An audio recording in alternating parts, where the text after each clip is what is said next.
Hi everybody, welcome to FNS Wrestling Podcast, episode 73. We are back in the basement to talk about some more wrestling. I am your host, and along with me is my teenage son and co-host, Jackson. Say hello, Jack. Hi. Say hello to the millions and millions of listeners. Hi. Dozens and dozens. Millions. No, millions, not quite. Thousands. Well, we are back for episode 73. We're going to tweak the format again this week, right? Because you didn't seem super interested in watching another episode of Impact, so it's actually not happening today. If you're tuning into this to listen to us break down Impact, we're sort of taking a break from Impact this week. What are we replacing it with? Not NXT. No, I'm going to talk about NXT 2.0 in my Any Other Wrestling business quickly, but what did we replace for a more in-depth review? NXT UK. Right, NXT UK this week, so that's what we're going to try. We're just going to see every week. I think we'll definitely do AEW Dynamite, right? And then we'll kind of see what else we feel like watching throughout the week. So this week Unless we'd we try. like stumble on a regular thing. Right, unless we find something we really liked. I mean, I don't want to spoil anything, but I enjoyed NXT UK this week. I don't know how you felt about it, but we'll get to that, I guess. But anyways, if you're a new listener, welcome. If you're a returning listener, welcome back. If you would like to contact us, I don't know if I've given our contact information out in the past few weeks. It's fnswrestling@gmail.com or FNS_wrestling_podcast on Instagram. Or if you're listening on YouTube, you can always just leave a comment there, and I promise I get back to everybody that reaches out to us on any platform. I will reply for sure, or Jack will if it's on Instagram, correct? Yes. So in our banter last week, we talked about how on Saturday night we were heading out to a party down the street, which was a much larger party than I had anticipated. Yeah, I got there and almost instantly regretted it. Oh God, I was telling your mother because she didn't see it how funny it was, and you handled it beautifully. So when we arrived there, because I didn't realize how many people would be there. My one friend was there, like my good friend was there. But I didn't even know, he was there. I was like, oh, awesome. And then there's just like everywhere something ridiculous is happening. Like it was all over the place. So when we first showed up, because we showed up a bit late, what were we doing? Recording? Yeah. Yeah, I think we were, right? Yeah. So we get there, my wife and younger son were already there, and everybody else was already there. So we kind of walk in as the party's in full swing, and Jackson just gets to the foyer of the house, because when we walked in, your one good friend was out there, but he was also with a couple kids that aren't exactly your friends, right? So it was like, I don't necessarily want to go out there, but then in the house, it was just teeming with little kids upstairs. So all the adults were downstairs in the basement. There's one room with a bar. Which that's not necessarily interesting either. No, of course not. In adults. So you just sat there frozen in the foyer, like deciding between the lesser of like three evils, right? Do I go outside with my buddy, but two other kids I don't enjoy? Do I stay in here with little kids who are going to annoy me, or head down to the basement with the adults who are adults and lame? Yeah. So it was interesting. It's too much. It was fun. I mean, I stayed too late. You guys left before me. Yeah, fair. I had to go because Mom made me go. Yeah, she was really tired and wanted to get out of there, and I was planning on staying quite late, but I came home. Yeah, I think me too. I was home before 1:30. Walked home, the mean streets of our little town there at 1:30 in the morning. Made it home okay. But anyways, that was fun. Anything else you did exciting this week? No. No, we got to get you some new shoes. So we're finishing this recording and then heading out to the mall. I got to get your mom. 6 days until No Way Home. Oh, right. Is that still? Yes. Still excited about that. On Monday, it's funny because for a second I went, No Way Home. What company's pay-per-view is that? And then I clued in. I was like, is that Ring of Honor? No. I think it's on the 13th. I have to shut off social media because I'm avoiding spoilers, because I think my friend told me that's when the critic reviews are, right. And usually they're not supposed to spoil anything, but can't take chances with this. I heard on the as of the 14th, people will have seen the movie. I think it was 13th or 14th. Yeah, I just heard that today. I'm going off 13th, I think. So you're gonna just stop? So really, you, Mr. Spoiler, are gonna go off social media for no spoilers? This movie's important. Wow, I guess Wrestling spoilers are not the same. Maybe not. Yeah, that's probably. Wrestling spoilers don't really bother me that much either. Sometimes. So I enjoy wrestling spoilers at some points, but yeah. So and then I'm probably me and my one friend who so me and three friends are gonna go see it on opening day. Yes. And me and my other friend are gonna go on the Sunday after that. So I don't know. For those who don't know, the movie comes out on Friday, so I'm gonna go with a few friends that day. This And is then Spider-Man we're talking about, by yes, the way.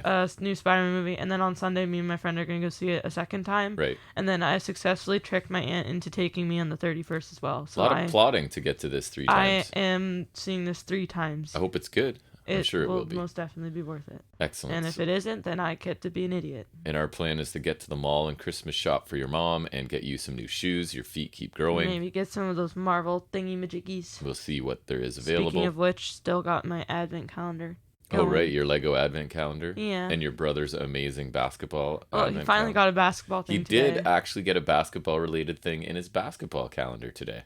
It's a Christmas miracle. It is, because that's what, the first second unique one, because the others have been 3 of those keychains that are just different colors. Which, I mean, I like those. But... Then a whole bunch of non-basketball stuff. Right. And then a Kevin Durant, like, mini bobblehead or something today. Yeah, it looks like those ones right there that you have on the shelf, but like smaller. Right. It's pretty much what it looked like. So it's been kind of funny to see what non-basketball related thing he'll get every day in his basketball And then we alternate calendar. days on a chocolate one. Right. And then we generally give the little trinkets that aren't basketball to our friend, who gives them to his daughter. Who's also my geography teacher. That is correct. Yeah. Shout out to Mr. Carvasilis on the podcast, right? Yeah. But anyways, I don't know. You want to get into talking about some wrestling? Sure. All right. Well, sounds right. Our first segment is going to be us talking about what's going on in the world of wrestling in terms of news and rumors.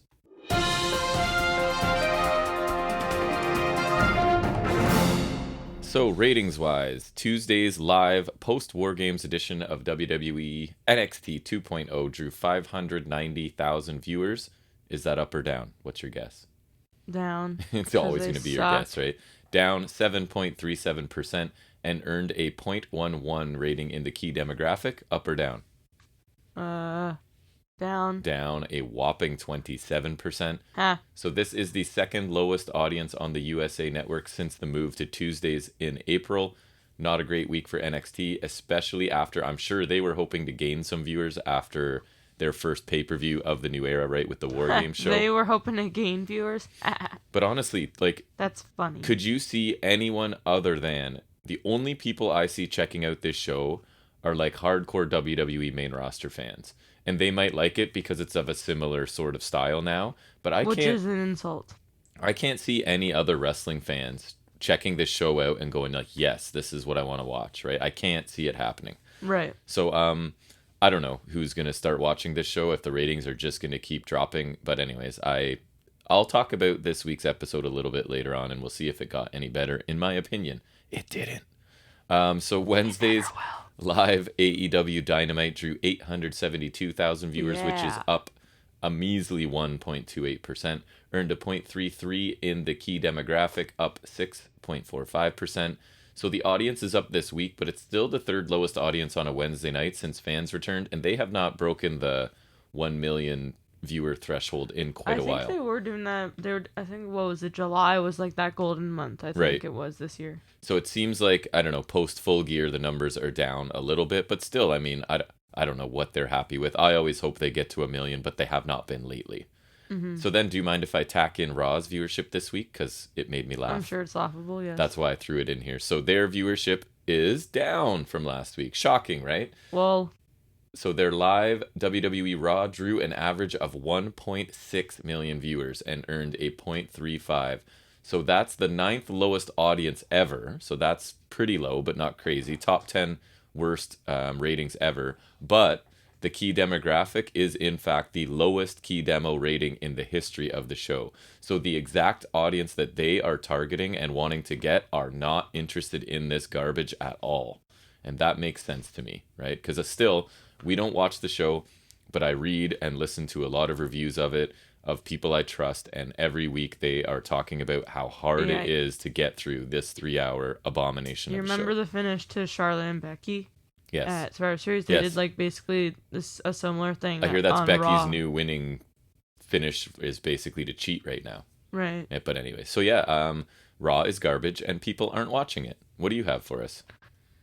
Well, the biggest news that broke this week, it's pretty huge. I think a lot of people have been talking about it. Lash Legend debuted on 205 Live last night Wow. in ring. I Yeah. will, you know what? I will probably mean, go and find that because I'm very She curious. beat Armari Miller, and that is because her crappy segment has been scrapped. Right, which I said to you was a bit surprising because that's WWE maybe being a little bit self-aware and realizing that it's really, really Or bad. maybe they just really want her to wrestle. Maybe. Like, she could do both, right? It's Yeah, not because like Miz TV, Highlight Exactly. Reel, other stuff. But her segments were terrible. I don't think necessarily because of her. I think she has some charisma I and think stuff. she kind of But sucked. the segments were awful. So I guess marks for them for recognizing it was bad if they really have gotten rid of it. But anyways, I might check out that match just to see what she's capable. I'm sure it was. 205 Live, I was saying, is like NXT Dark now. They need to just get rid of that. Call it something else, right? Like, I don't understand what they're waiting for, but it's not like that brand has any value at all. Right. They could just change the name at the drop of a hat and nobody would care or notice, probably, right? So I'm not sure what they're doing. But anyways, from the world of Ring of Honor, one of my favorite ROH talents, Shane Taylor, sort of spoke openly about the company. And what have I always said about them? I guess you weren't listening to when I used to do my solo missions, but I always said, like, I don't know why they're not focusing on Shane Taylor and his group. They're really cool. Shane Taylor can talk. Like, I realize they only have an hour of TV, but I would be featuring these guys. So anyways, he talked about the company not really wanting to market himself or his group. According to him, quote, "We are a strong, black, proud group, but we aren't for everybody. There are people who are going to hear what I say and the things that I talk about and take them as negative instead of positive. There's a lot of people who did that when this first started. They didn't want to market it. They didn't want to promote it. They hated the idea. They thought it was bad for the company. This is not rumor. This is not hearsay. This is what I was told. 2 years later, we've turned that around," right? So again, I think he's awesome. He feels really real to me when he cuts promos. Really real. Nice. Really real. Very real. So I'm on record talking about how much I like Shane Taylor Promotions and Shane Taylor specifically. He can talk, he can wrestle, he has some of the best forearms in the business. I know that sounds kind of lame, but his forearms are devastating, and he has an awesome looking finisher. Moses, and Khan, who were getting better every time I saw them, were a really cool, like, imposing group that I thought was underused. And I guess Shane Taylor agrees with me, right? I really hope he shows up somewhere that I already watch. And I hope he gets paid by somebody because I think he deserves it. He's awesome. I would love to see him show up. I don't know. I guess I say AEW, but maybe not. I think Impact would be. I was just going to say Impact feels like a good fit for him, right? So he's cool, and I hope he gets a shot somewhere. Anything else from you? As if we needed more confirmation that he's on his way out, but Johnny Gargano and O'Reilly were seen like Ciampa and Michaels came out to say goodbye after they were like hugging and doing all that stuff. And then also Johnny Gargano's got some new shirts up on W Shop. No, on Pro Wrestling Tees. I did see that, but I have a related news item to that. Maybe I should skip to that one. Yeah. I'll come back to the other one. WWE expects Johnny Gargano and Kyle O'Reilly to return soon. Oh, really? Dave Meltzer noted in the Wrestling Observer newsletter that both men are having children in early 2022, and while neither have signed new deals, WWE is under the impression that they're just taking time off. So it doesn't mean it's true, right? That's WWE's interpretation. So that's cute. Gargano is likely to wait for his wife Candice to give birth in February before he does anything, but Meltzer did add that those in NXT are under the impression that Gargano and O'Reilly will be back, but it's noteworthy because they didn't sign new deals, and the theory is, at least Meltzer was saying, that those new deals would have included a time off if they wanted it, right? Like if they said, we'll sign a new deal, but I don't want to start till March or whatever. If they just wanted the time off, they would have still signed. So I still don't think that this is anything confirmed, obviously. It's just WWE probably being hopeful, right? That these guys are coming back. I have no faith at all that they would resign. Why would they? Like, honestly. Exactly. I don't see any reason. Even so, your options are you sign and stay in NXT 2.0, which is garbage by almost all accounts. You get treated like crap, you don't get to wrestle. Or you go to main roster where it's death for anyone from NXT, whether you're good or not, right? It doesn't matter. You're going to be underused, you're going to be released, you're going to hate it. So I don't know, unless it's just sheer, like, they throw money at these guys, and because Candice is still signed or whatever. Do the same. Yeah, I don't know what the theory is. And especially is for O'Reilly, like, I think both of them would want to go there, but O'Reilly's also already got friends there, right? Right. Like, I know, I'm almost positive he's close with Fish and Cole, who are there, right? Like, he probably knows, like, a lot of people there. And if the money is at all comparable, how could you stay in WWE? Right. But anyways, anything else for you? And then obviously the real big news of the week was that WWE actually released Jeff Hardy. They did indeed. Which came off of the back of him apparently being sent home from a house show after looking rather sluggish, let's say. Sluggish, quote unquote, yeah. He was reported, this is, like, I would say take this bit with a grain of salt, but he was reportedly offered rehab and refused it. Right. So I don't know how true that is, but that's just the reports. And then apparently the past 2 weeks have been rough for Jeffrey. And apparently Matt Hardy released some cryptic tweet suggesting possibly Team Extreme being in AEW or something. I would like to think AEW won't touch Jeff Hardy until he has completed some sort of rehab. Jeff should go to AEW because he's been like, he's a legend, he's underused, and I hate the whole notion that he's always been being underused in WWE because he's just not. Like, his time was, like, what, I would say, I don't know how many years ago it would have been, but like late 2000s, and it's just not that anymore. Well, and also, I don't agree with him being underused, because if you can't trust this guy to show up sober for a main event, right, that's like, my thing. Like, obviously, like, he hasn't had many issues up until now for a while, but like, it's just so unpredictable. Right. So at what point does a company go, we can't push you the way... And with AEW, like, there's so many great talents they could sign. Like, they still haven't... I'm surprised they still haven't gone Keith Lee. I'm not sure if he still got his... whatever his issues were. But, like, and they'd be far better off snapping up O'Reilly and Gargano if they want to. Yes. And, like, I just don't see any practical use for Jeff Hardy. Like, I think Matt Hardy's already doing crap enough. Right. Like, I don't think we need the other Hardy there. And then, if there's even any chance of those issues resurfacing again... Right, like, why... AEW's not that kind of company. I agree, and I hope that they stay strong in that. And if he gets the help he needs, I hope he does, then fine. But yeah, me too, of course. I still don't want him in AEW regardless, but like, if WWE got rid of him for his issues, what makes you think AEW would take him? Right. Yeah, I'm not. But I think it's definitely surprising, but at the same time, not. And he is surprising. still really over. Like, at Survivor Series, he was one of the biggest babyface reactions on that show, right? So, I mean, the fans still are interested in this guy. He just needs to figure out what's going on and get I'm only sad out. about him leaving because now I don't get any more figures of him with face paint. Right, that is true. My last news item is that I'm not the only one not interested in Wrestle House, because the post-Turning Point Wrestle House 2 Thanksgiving edition that was 2 hours of Wrestle House drew 48,000 viewers, which I heard was a record low since they've been on Access TV in 2019, and scored a whopping 0.01 in the demographic. Like, you can't go lower than that unless they want to go into like thousandths and give them a 0.001 or something. But so yeah, it's almost like an entire 2-hour wrestling show full of lame comedy and supernatural shenanigans isn't a good idea. Who could have thought that? Who could have predicted that, right? I don't think anyone did. So I feel vindicated in not finishing watching it, because apparently nobody else did either. It definitely seems like they're going like, because it seemed last week everyone's like, oh, we're all back from Wrestle House. Like, it's almost as if like that was the Wrestle House, because I feel like maybe normally that 2 hours would have been spread across like a couple months or something, right? So, and I didn't watch it this week. I may check it out tonight or something if I have some time. Right. But I'm thinking maybe they just like got it out of the way there, and just to do something for Thanksgiving, because maybe then wrestlers were already preoccupied, and that's something you can just tape, right? Yeah, because it could have been in the can, as they say, and they just throw it out there. But it was awful. I watched about half hour or a bit more of it, and I couldn't do it anymore. And that was in a couple sittings going back to it. Mm-hmm. Any other news from you? No. All right, well, that's going to bring us into our first in-depth weekly review, and that is taking a look at this week's AEW Dynamite.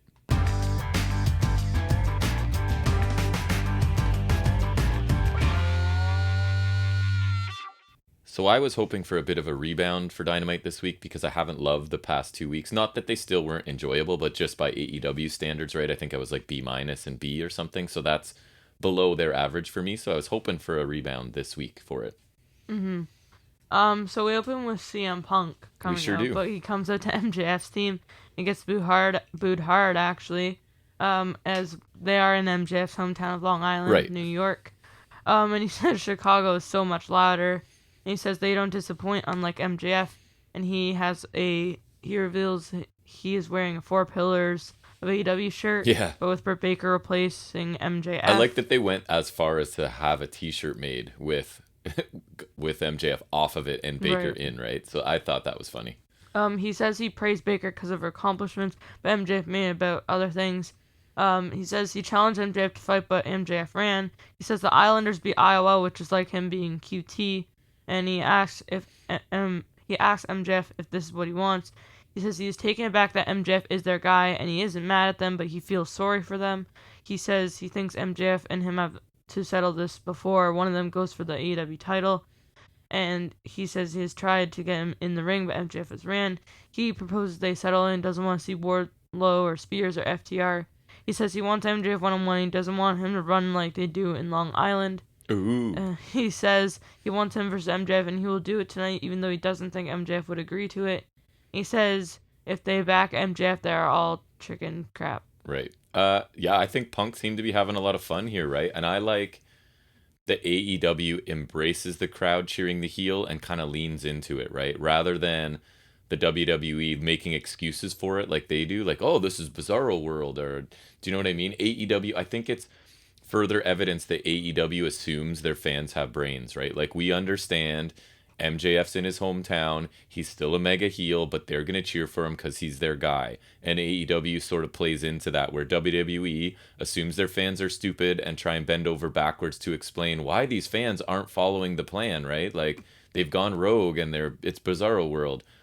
So Punk is basically, in this case, just treating the crowd as an extension of MJF, right? And he's free to rip them, insult the local sports teams and their town, and make it entertaining for TV, I thought.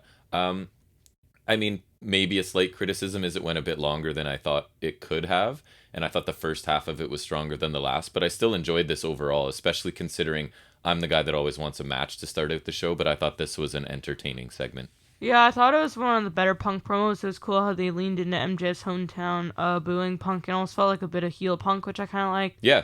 And at least it differentiated himself from Punk's other promos pretty well. And it was a solid start to the show. I mean, I don't think it was quite as good as the some of the other opening segments that we've gotten in past weeks, but I think it was still good. But my worry was this feud being overexposed, right? And this was nice because it had a different feel to it, because Punk was almost heel-ish, or at least just mocking the crowd and stuff, right? So it felt different to some of the other ones where MJF's playing that role, right? So I liked it too. Yeah.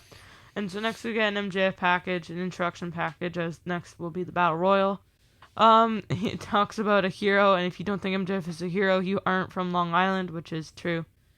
He says the perspective of people from Long Island is that he is a hero, and then his compliments are listed off, and it ends with the catchphrase. And I definitely did not do this justice, so I would try to find it if I were you. Whoops. And it was totally in line with MJF's character. Yep. I think it was the closest comparison I could make was Omega's entrance from like when he first turned heel. Oh yeah, the big interaction where they do the big run down his credentials. I still miss that. That was a fun entrance. They are. Yeah, I thought this was funny and a nice contrast to like Punk's opening segment, right? I laughed at, like, because you have this very professional sounding voiceover guy using some of MJF's phrases. Like, for me, the one that made me laugh was him calling people mids, right? Which in a professional voiceover just tickled me a little bit. And then, like, we honestly learn about some of MJF's actual athletic background and some of his credentials, which I thought was a cool touch too, because I like reality in my wrestling. So learning a bit of it, because he was a highly decorated football player, and was there amateur wrestling in there too? I forget. I feel like there might have been. So yeah, I thought this was a pretty cool video and a nice response to Punk's live in-ring opening. Yeah, and then that leads us right into his entrance for the Dynamite Battle Royal. And I'm just gonna be covering mostly eliminations and whatnot. And so the story of this is MJF's going for his third consecutive win in this tournament, right? Or Battle Royal, sorry. It's basically like a small Battle Royal. I think it's like Dynamite dozen, so it's like 12 maybe. That is a dozen. Yeah, but I don't know if they actually had 12. I think it was. And then the final two face off in a 1-on-1 match the next week, right? Which will be Winter is Coming, because Winter is coming. And hey, you could get an O'Reilly or Gargano, because they don't have to wait anything, right? Because their contract ran out. So I'm hoping one or both shows up. I'm almost positive at least Gargano is free because of the Pro Wrestling Tees. I'm not sure about O'Reilly. I feel like his contract's up soon at least. It is. And if you're not released, then your contract's just over. You can go to wherever you want, whenever you want. If you're released, then there's the 30 days for NXT. I want to say so, yeah. I think usually, and then I think 90 days for main roster, right? And then I think it's like if you just wait it out, then it's over, right? Because you completed your contract, they can't hold any power over you. So the first elimination was Wardlow tossing out Lee Moriarty. And then Seidel got eliminated, but I missed who got him. Like, yeah, there was really this shown. moved really quickly. I think it was Wardlow maybe, but because Wardlow's facing Seidel next week for some reason. Right, that would probably make sense then. Matt Hardy eliminates Jay Lethal, but then Dante Martin takes out Hardy. Rush and Martin have a standoff, but get taken out by Hobbs and Wardlow respectively, who then have the Haas fight. After a battle between Hobbs and Wardlow, Rush takes out Hobbs. And MJF taunts in the corner to the crowd with Wardlow just standing in front of the corner, which I thought was kind of funny. He's just like guarding MJF while he's classic heel MJF. Rush and Lee Johnson try to eliminate Wardlow, and MJF tosses them all out. So it's kind of like to further tease that, right? There's always these little breadcrumbs of Wardlow and MJF, and you're just waiting for it to come to a head, and I really like it. So far, not, but this is just one more thing in the series. Yeah. And then MJF low bridges Kaz out of the match. And then the final three is MJF and Team Taz's Dante Martin and Ricky Starks. Until Dante Martin suddenly turns on Starks and eliminates him. What? And I was very confused by this. But and then it will be MJF versus Dante Martin next week, which I think is a really interesting me too. match. Yep. And then Starks beats up Martin as MJF leaves. And then I love this. MJF thinks about coming down. He's kind of like... I don't know, like, thinking it through, and then you just see bolts to the ring, like, super fast. Yes. And he pretends to face off with Starks, and it almost looks real for a second, and then he just, like, drops down and starts pounding on Martin until CM Punk comes to chase them off. Yeah, so teases, like, a little bit of faceness in front of his hometown crowd, and then just flips right back to beating a guy that's already down. Which makes sense, because he's going to be facing him, is it next week? Yep. Yeah. So I'm not really a fan of Battle Royals in general. I find, like, there's just too many people, and nobody can do anything really cool. But A, because it's only a dozen, it's not so crowded. And B, this one moved really quickly, right? So I didn't have much of a problem with it. The ring, as I said, was less crowded. And so you had people, like Seidel at the beginning was actually doing a whole bunch of stuff, right? Which doesn't usually happen in Battle Royals because there's just no room. I thought you were going to say it doesn't usually happen for Seidel. No. I assume this will lead to Hardy facing Lethal because it seemed like they were starting something out there. And Martin facing members of Team Taz. I thought the MJF... Which there's not a lot. ...face tease was funny, but I'm super confused about Team Taz and Dante Martin. Can we talk about this? What's going on here? Yeah, so I'll talk about that match quick, and then I'll kind of get into that, but... Because I thought this was fine. It was short. It was far from, like, the large Battle Royals, which I kind of prefer just because, like, it's more fun when there's more eliminations to be had. AEW doesn't do many of these Battle Royals, so I'm okay with them more.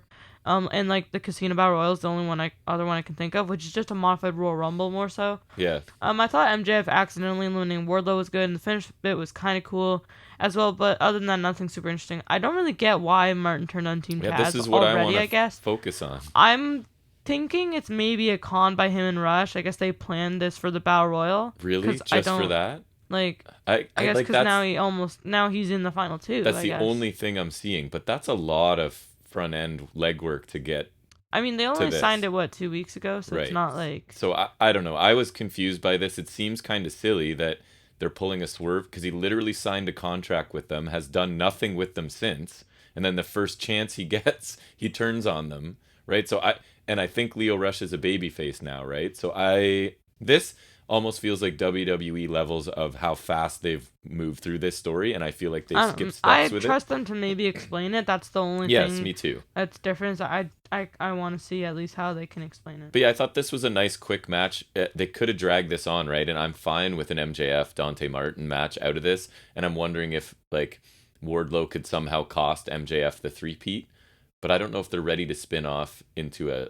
Because MJF's still involved with CM Punk. And I don't really see the need for the ring other than MJF's cheat code, you know? And I think MJF just winning it every year is something that's kind of cool too. Yeah. Right? Because I don't think the ring helps Dante Martin at all. I don't think it helps anybody. But it's kind of cool. Well, MJF uses it to cheat a lot, No, that's what I'm saying. Anybody other than MJF. Right. So I assume MJF wins it again, and I'm fine with that unless they are looking to get the Wardlow situation. Did he even do it in 2019? This was the third Did he what? Right? This was the third one, right? Yeah, he's the only one that's won it so far. No, but I'm just trying to think if last year was the first or the second. Second.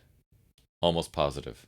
that he's had the ring 2 years in a row. Look at me knowing things that you don't in wrestling. What's wrong? The balance of power has shifted, and I know everything now. Let's wait till the next segment. Good point. Next we get an 8-man tag, Jurassic Express and the Varsity Blondes versus the Acclaimed and 2.0. Yeah. In a frenzied multi-man tag match. That is a fair description. Some notables I took from the match were like a big dive over the top onto the pile by Garrison. The pile of humanity. That was a huge dive. He's a really like lanky guy, but he can jump really high. Not quite Dante Martin. The Acclaimed stomp on Pillman in the corner as Jeff Parker of 2.0 is just shouting at him. He's right in his face, right? Yeah. Every time. They're funny. Which I thought was really funny. A pretty nice single leg dropkick by Parker for 2. Another point in the match. A sharp kick to the face to cut off a hot tag for Pillman by Bowens. Yes. Like, really sharp Bowens shot. is good, man. I like him now. We get a sequence where everyone's just hitting something that's someone else. True, we did. And Eddie Kingston comes to take out an interfering Daniel Garcia, and then the finish comes when Caster misses his mic drop elbow and gets caught in the snare trap from Jungle Boy for the win. And after the match, I thought this was kind of odd. Kingston goes backstage, and it's kind of funny. He's yelling a lot, but it's just not being picked up. Like, the sound's not being picked up. And then Ortiz is trying to calm him down, but then gets embroiled in a brawl when Garcia and 2.0 attack. Yeah, so a lot of stuff going on in this, right? Ortiz was wearing the face paint for some reason. Yeah, I thought this was a really fun 8-man tag match with that, how you described it, that particularly entertaining flurry where everybody did something to somebody, right? I thought that was a really cool sequence right before the end. And honestly, the Acclaimed continue to impress me.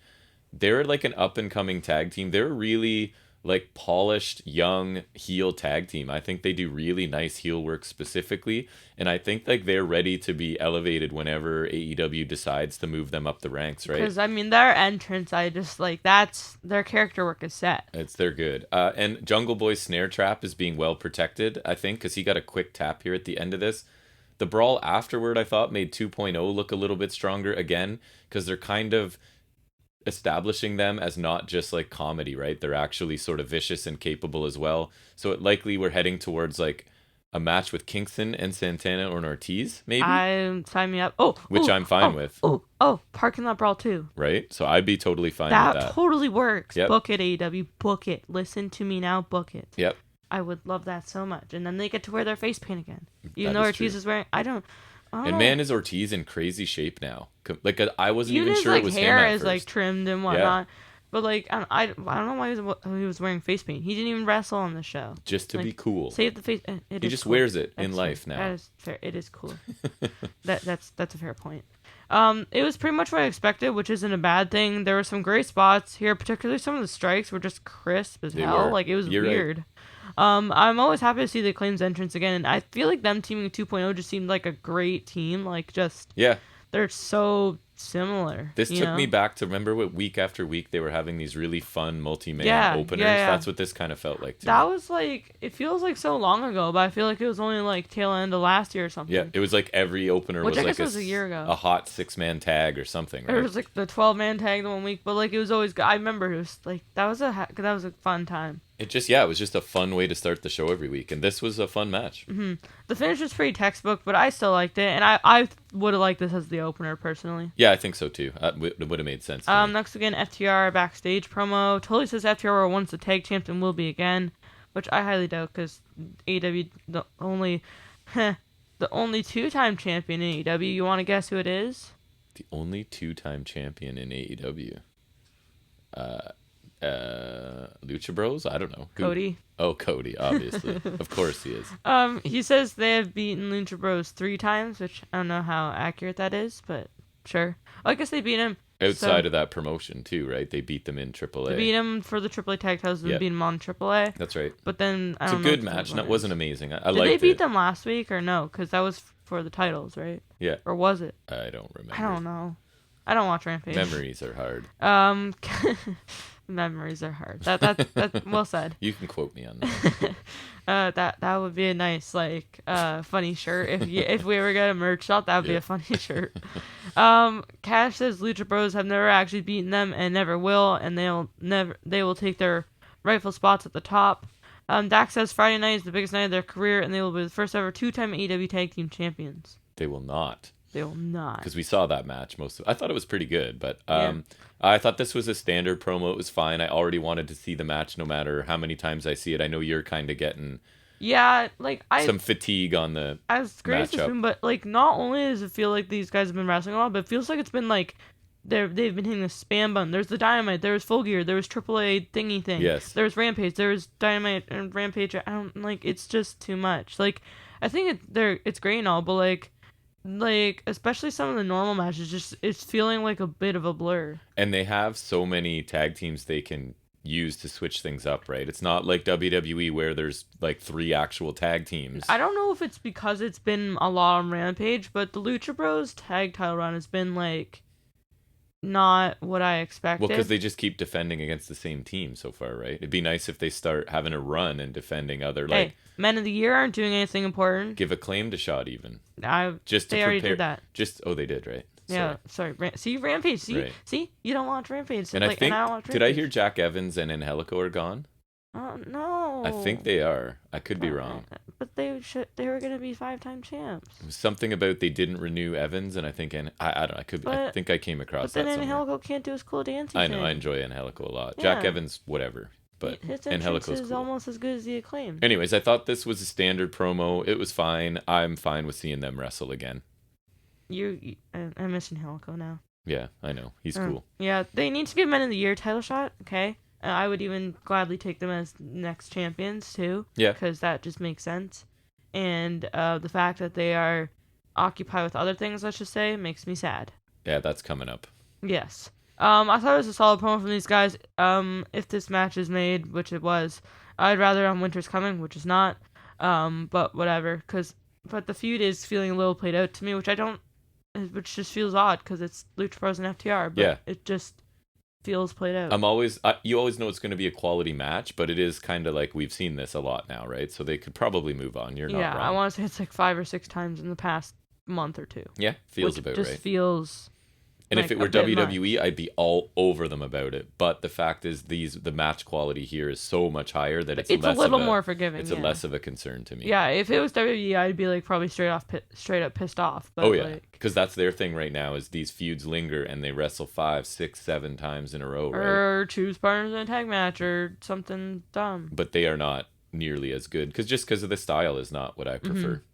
Next we get probably one of my favorite parts of the show, which I didn't think I would have been saying, but the Young Bucks with Adamander Cole versus Rocky Romero and Chuck Taylor. Is there like a Charles Taylor? There we go. And Charles the Butler and Rocktholomew. I don't know.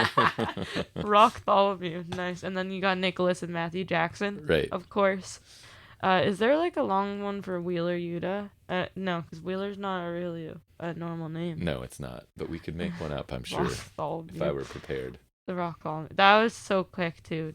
That's so weird. Rocktholomew? Yes. This was a pretty entertaining TV tag. Some notables were like there's early back and forth between Nicholas and Rocktholomew. A suicide dive by Rocky Romero, and then he gets hit with a wrecking ball dropkick from Matthew. Romero fights back against the Bucks of Youth and makes a tag to Chucky T, who gets a flurry on the Bucks. Matt drapes Chuck from the apron, and Nick hits a swanton to him, like that move that they usually do.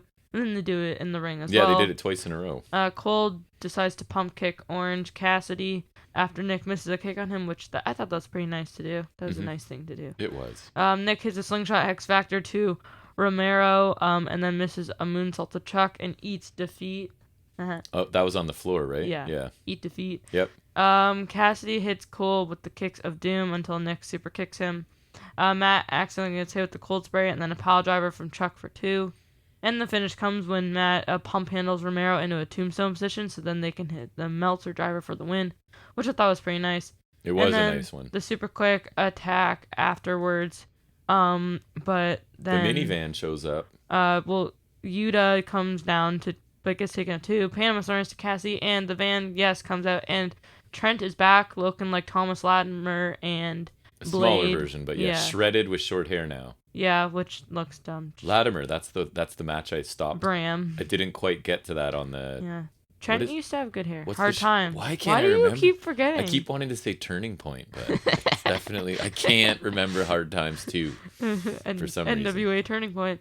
But yeah, so he just looks kind of weird, but Trent is back. He spears the crap out of Cutler and then takes out Matt, too. Takes out Cole and Nick, and he hit Nick with the half-and-half suplex. What did you think of the match? I thought it was a really entertaining, fast-paced tag match. I'm sorry, Chuck Taylor, but you look like a really boring wrestler, right? But he almost always impresses me because he's just kind of this bigger, bland-looking guy. He's not in great shape, but he's so smooth in the ring. I thought Rocky Romero looked really good, too, especially near the end of this. And I mean, obviously, there was no chance that Romero and Taylor are winning this match, but I still found it. Romero could join the best friends, like just Taylor and Trent, and they could be the Roppongi friends. Roppongi friends. I thought like a really strong TV tag match and a nice Meltzer driver to win, because sometimes they don't use that a lot. It's been a lot of BTE triggers, I feel like. And sometimes it doesn't look like Nick is adding any impact. This one was nice. This one did. Yeah, I agree. I forgot to mention that, but yeah, this one was nicer than usual. The post-match stuff was more of the usual beatdown things, but at least it led to a return of a guy that I'm happy to see back, because Trent he's been out for too long. He's been out a really long I feel like time. He was back for like a little bit and then he was just gone again. And he looks great. And he looked good here taking out the Elite, which is a strong return for him. Again, this feud is a little bit like Trent the Young Beretta. Bucks stepping back a lot to face this group. That's fair though. They've been on like a tear for the past year. But the matches coming out of it should be really good, and I thought this one was. I thought it was, a really good match. Some cool spots and sequences. There were a couple times I thought Chaos might actually win. There were some nice near falls. Silly boy. I kind of like that they used the Meltzer driver, because I feel like we haven't seen that in a while. And I was actually kind of hoping in the back of my mind, I was like, oh, it'd be kind of cool if Trent returned, because Romero and Taylor are both are both partners of Trent. And then he actually did, so I thought that was kind of cool, because I didn't really think he actually would. So that's nice. And because he is, I think he's the best friend. He's probably he's kind of boring personality wise and stuff, but he's pretty awesome in the ring. Yeah, he's the best of the best friends. The bestest friend, would you say? Yes, he's the bestest friend. There you go. I would like him and Taylor maybe just to have like a one-off tag title shot, even, because I always thought they were pretty a good tag team. They are. Parking Lot Brawl still holds up. Great match. Yep. Next we get a Ruby Soho interview. Yeah. And if you want to make things better, you know what you can do? You can interject Bunny and Penelope Ford. You sure can. Bunny says Rose promised her and Ford title shots when she wins the tournament. So them and Nyla will face Soho and two people on Rampage. They mock Soho for having no friends, who stupidly tries to attack them and then gets blindsided by Nyla Rose. This is fine. Kind of an odd alliance, but I think of it as a much lesser version of the Morrissey Moose thing from Impact. Right, where it's a working relationship, not friends. Oh, I think this one's not really going to come to fruition. Right. Oh, maybe. Yeah, that one didn't very long either. I thought it felt kind of lazy, like a lazy way to get Nyla and Bunny and Penelope on a team. And Bunny and Penelope in this, for me, this is insulting. I apologize to them. But it felt to me like they were auditioning for NXT at this point, like 2.0, with just how... I don't know, something about the over the top or the way they did it. I didn't really like it. And I'm going to make a general thing. I think Ruby Soho has been kind of underwhelming for me since she arrived, right? She hasn't... I think she had that good match with Stylander. Like, I like that match. Me too. But she hasn't stood out really in any aspect to me. Like, character-wise, promo-wise, in-ring's been solid, but nothing like... they hyped her coming, right? Like, I don't know. She's been kind of underwhelming for me. She's been solid, but like nothing more than that. So I didn't really love this segment. It seemed like they just wanted to throw something together, so they did. Yeah, that is what they did. Yeah. Next we get a Sammy Guevara interview on the stage. Tony says, yes, Guevara is still a TNT champion. He has met everyone in his open challenge.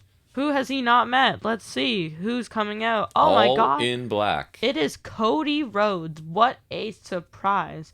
He gets booed very much. He says he didn't want to blindside Sammy, and he says on Christmas Day, of course on Christmas Day, on Christmas Day. It's a gift to all of us to see Cody. Christmas Day is a Saturday. I'm confused. Does he mean Christmas Eve? Because that'd be Rampage. Yeah, I guess. I don't know. And maybe Cody's just dumb. His open challenge has been filled as he is facing Cody. Woohoo! Yep. Yeah. And then he fakes going in the heel tunnel, but then goes in the face tunnel. He did. He head faked us up the heel tunnel just to sort of... Just to be a stinky poo. And this is why I think he knows he's a heel, right? He's a delusional heel who thinks he's a face, and that's a new character. I feel like. He's a reverse heel. He knows it, right? But his character is delusional about it. Or something. I don't know. Or like... Either his character's delusional or his character's doing it on purpose. Like, he knows he's a heel, so he's not being healed to be a heel. You're wearing all black. You're challenging a baby face. You tease going up the heel tunnel. Like, it's all sort of... I do like the separate tunnels now because it leads for stuff like this. And just teasing the fans like that is a heel move, right? So it's kind of this, like we've talked about it, like this meta heel character. It's kind of interesting. Mm-hmm. But I like the whole like reverse heel thing. And then Ethan Page laughs like kind of a cackle or something. Up in the upper deck somewhere. Up in the stands. And says, of course, Cody gets the title match and skips the line. Right. He says he had to jump through hoops and to get a shot. And there's no open challenge. But he might get a shot quicker if he was an ass-kissing EVP. Right. Boom, roasted. Because he's in the top 5, right? And can't get a shot. And then... he decides to make things worse. Yes. He says Dan Lambert got him a shot, and Dan Lambert is coming back. Yeah, that I wasn't thrilled. I mean, if Dan Lambert comes alone, I'm less concerned. No, I don't even want him to come back at all, because that'll probably mean his MMA meatheads come back. And these two can speak for themselves. They sure can. Scorpio Sky says Sammy faces everyone except the guys in the top 5, and he says Tony should give Sammy balls instead of an interview, and Sammy should step up to the plate and actually be a fighting champion. Yeah, I like their interruption, and I think they did a good job. They're both good talkers, especially Ethan Page. He's top-notch. But I don't know how... my general thing is, how are you feeling about Guevara as a babyface? I don't think he's doing a great job. Like, I don't know what's so babyface about him other than he faces heels. Over. He's just, and I thought he would be, right? I thought he would be once he... because he was getting great reactions. Right. So I feel like it's kind of not so much there, but... I think they definitely need to work on it or revert back to Spanish God heel. Right. But I thought this was fine. Cody coming in was random. I don't really want him to face Guevara, but I can hope that he puts Guevara over and then turns heel fully. That would be a quality win for Guevara for sure. I swear to God, if he becomes a 3-time TNT champion before anybody else has won a title twice, I will lose my crap. I heard someone describe Cody, and I apologize because I don't know who it was, on another podcast, I think, where they said, and I think it's perfect, that Cody believes that he is like a generational talent.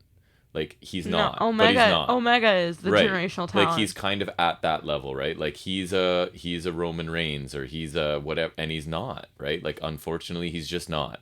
But he believes he is, and he wants to present himself as though he is, and he is not. Even though he's literally being upstaged by one of the other EVPs, right? Maybe all of the other EVPs, right? Not a generational. Bucks are a generational tag team. I would like Guevara to also face Scorpio Sky because he already did take on Paige, and I think Scorpio Sky is good too. But just give them the tag titles already. God damn it. I am not at all thrilled about Dan Lambert returning. I thought American Top Team was gone, and that old geezer was also gone, but. Nope. Not gone, I guess. So he gets heat, so they'll bring him back. I just hope he comes alone.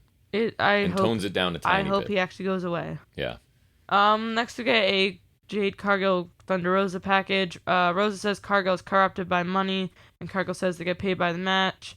Rosa says Cargill doesn't have the guts or ability to beat her, and she has no respect. And then Cargill says this is her show, and Rosa says that will not be enough to stop her from becoming TBS champion.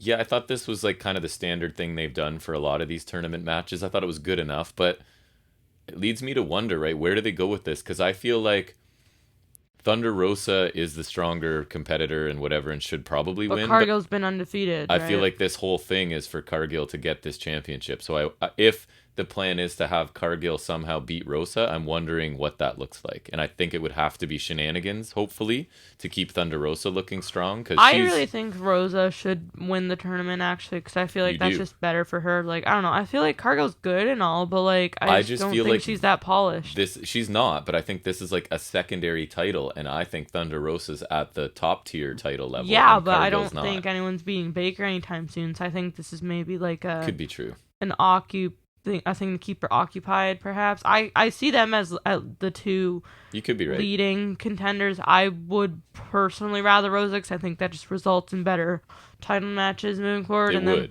maybe when Rosa is more ready to move up, or when the timing is right, she drops the title to Cargill or something. Yeah.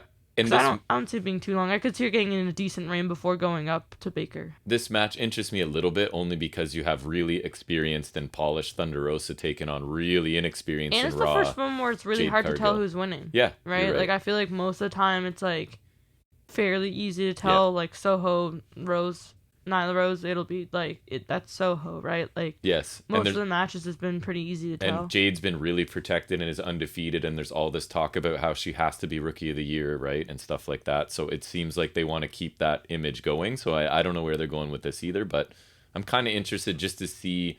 Like, I'm not sure it's going to be a great match, but I'm interested to see what Thunder Rosa can get out of Jade, right? Because I don't think Jade's ready for really long matches at this point, but right, which is maybe why I'm thinking that she shouldn't really win the title, because I feel like title matches, like, she'll have to, like, she might, there might be too much exposure too soon, perhaps. It depends what their vision of this title is, right? Like, I don't know. I think and it also depends on how good Cargill is, because I haven't seen like a ton of her lately, other than the tournament, so maybe I'm a little off the mark. I don't know. We'll see. We'll find out. I thought it was a solid back and forth package, but it wasn't anything amazing, but it was solid. And then next to come the Jamie Hayter versus the world's greatest female wrestler. Just kidding, Riho. We are not big Riho fans on here. I do not you less than I, but it's hard to we believe. have some issues with Riho. It's hard to believe she gets trained by Kenny Omega. Kenny Omega loves her. Yeah. Not like romantically, but like as a maybe, but as a performer at least. Yeah. I mean, if it was NXT. This is where Omega and I disagree. Although I do have some praise for her after this. So go ahead and talk about it. Like, respect where it's due, but right. when it's not due, I will not. And this was a competitive TV match that excelled my expectations, which admittedly were not super high. Yeah. Notables where Riho does her bridge out of the pin and a drop kick by Riho, and then Hayter comes back with the backbreaker. But the bridge out of the pin makes Hayter look stupid, because she's pinning somebody without even like contacting. On her forearms and knees. Right. She's on all fours in a pin where I don't even think she's contacting Riho so that Riho can do the bridge up. Like, if your move makes you look good and the other person look stupid, just get rid of it, I think. Or maybe it's Hayter's fault for not doing it right or whatever. I don't know, but it looked dumb. The setup here was stupid. Yep. 'Cause I don't know if I've ever really noticed the issue with it before. And how is a 98-pound woman bridging out if Hayter, who's a big, strong girl, right, is actually lying on top of her? Rio's not doing that. So anyways, right. I didn't like it. Yeah, I'm pointing out, like, if she is still 98 pounds, she weighs less than I do. Right. Like, if she is actually 98 pounds, because I remember they said that like a long time ago. She is tiny. Right. If she is actually still 98 pounds and she weighs less than I do, and I am 14. Right. And she is a grown And you're not person. a large 14-year-old. I am not even large, no.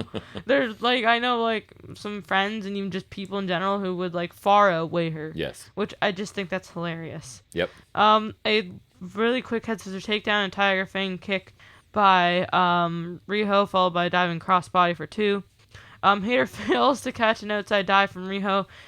Saves it a little bit and rams Riho into the post and then slams her on the ground. Hayter's in control for a long stretch until Riho counters with a victory roll into a double foot stomp.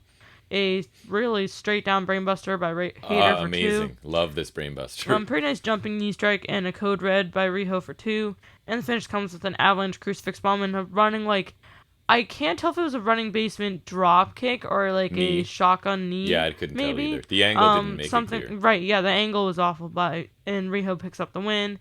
And she gets beat up by Baker after lockjaw. You know the drill. Yep. I mean, some of Hayter's offense looked nasty. That brainbuster was sick. There was a nice backbreaker. She followed it up with a really nice backbreaker. Yeah. There was a couple of issues early on in this, but by the end, I actually quite enjoyed it. And this is where I get a little bit torn on Riho. So I think when she's taking offense and selling, she's really good because she looks like she's just getting killed, right? Partly because she is so tiny and partly because she sells really well.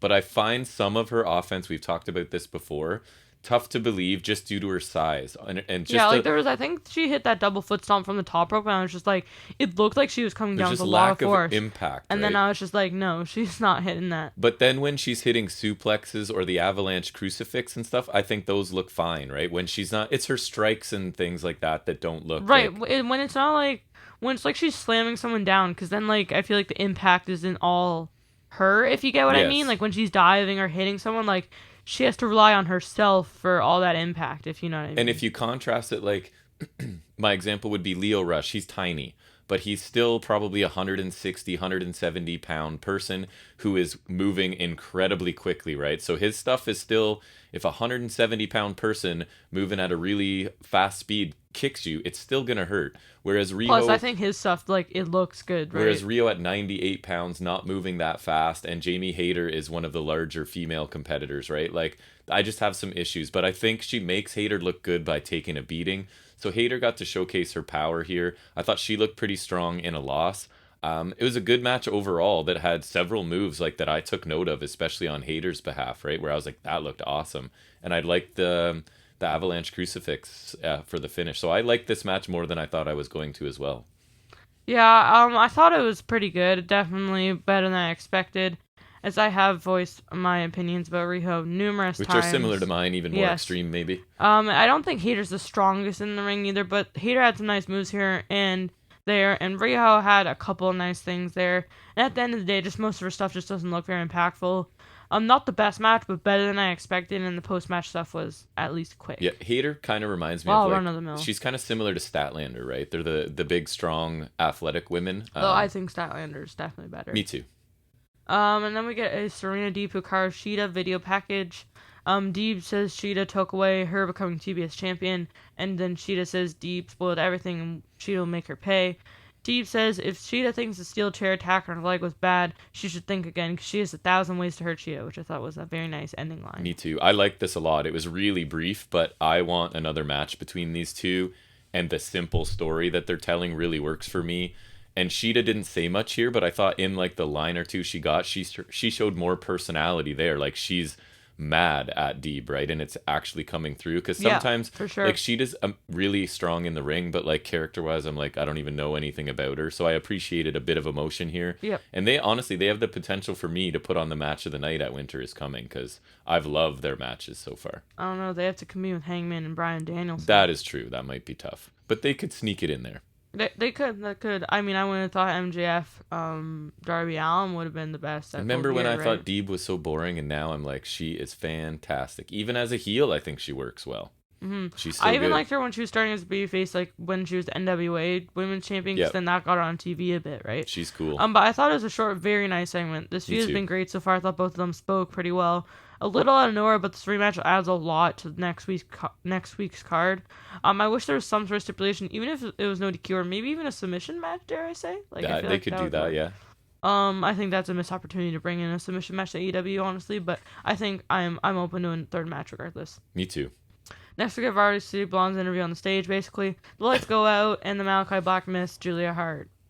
Yeah, I wasn't a huge fan of this. Apparently, Julia Hart's 7-year-old sister called her crying because Malachi Black missed her. So that's funny. I'm not a huge fan of this, only because they should have something better for Malachi Black to do than enter a program. I'm hoping a very short program with the Varsity Blondes. Again, it's just another booking decision I haven't loved since Full Gear. It's just like, we don't have anything major for this guy to do, so I guess he can do this and work his way through them. I don't know. It feels like a major step back for Malachi. Is it random? Has he interacted with them before? Or is this just a random attack? It felt random to me, but I honestly don't remember stuff sometimes. Yeah, it felt random. Okay. I don't know. I mean, maybe if he kills them both in a handicap match, that'd be kind of funny. Yeah. I don't know what this was or why this was, but I liked it because it was funny.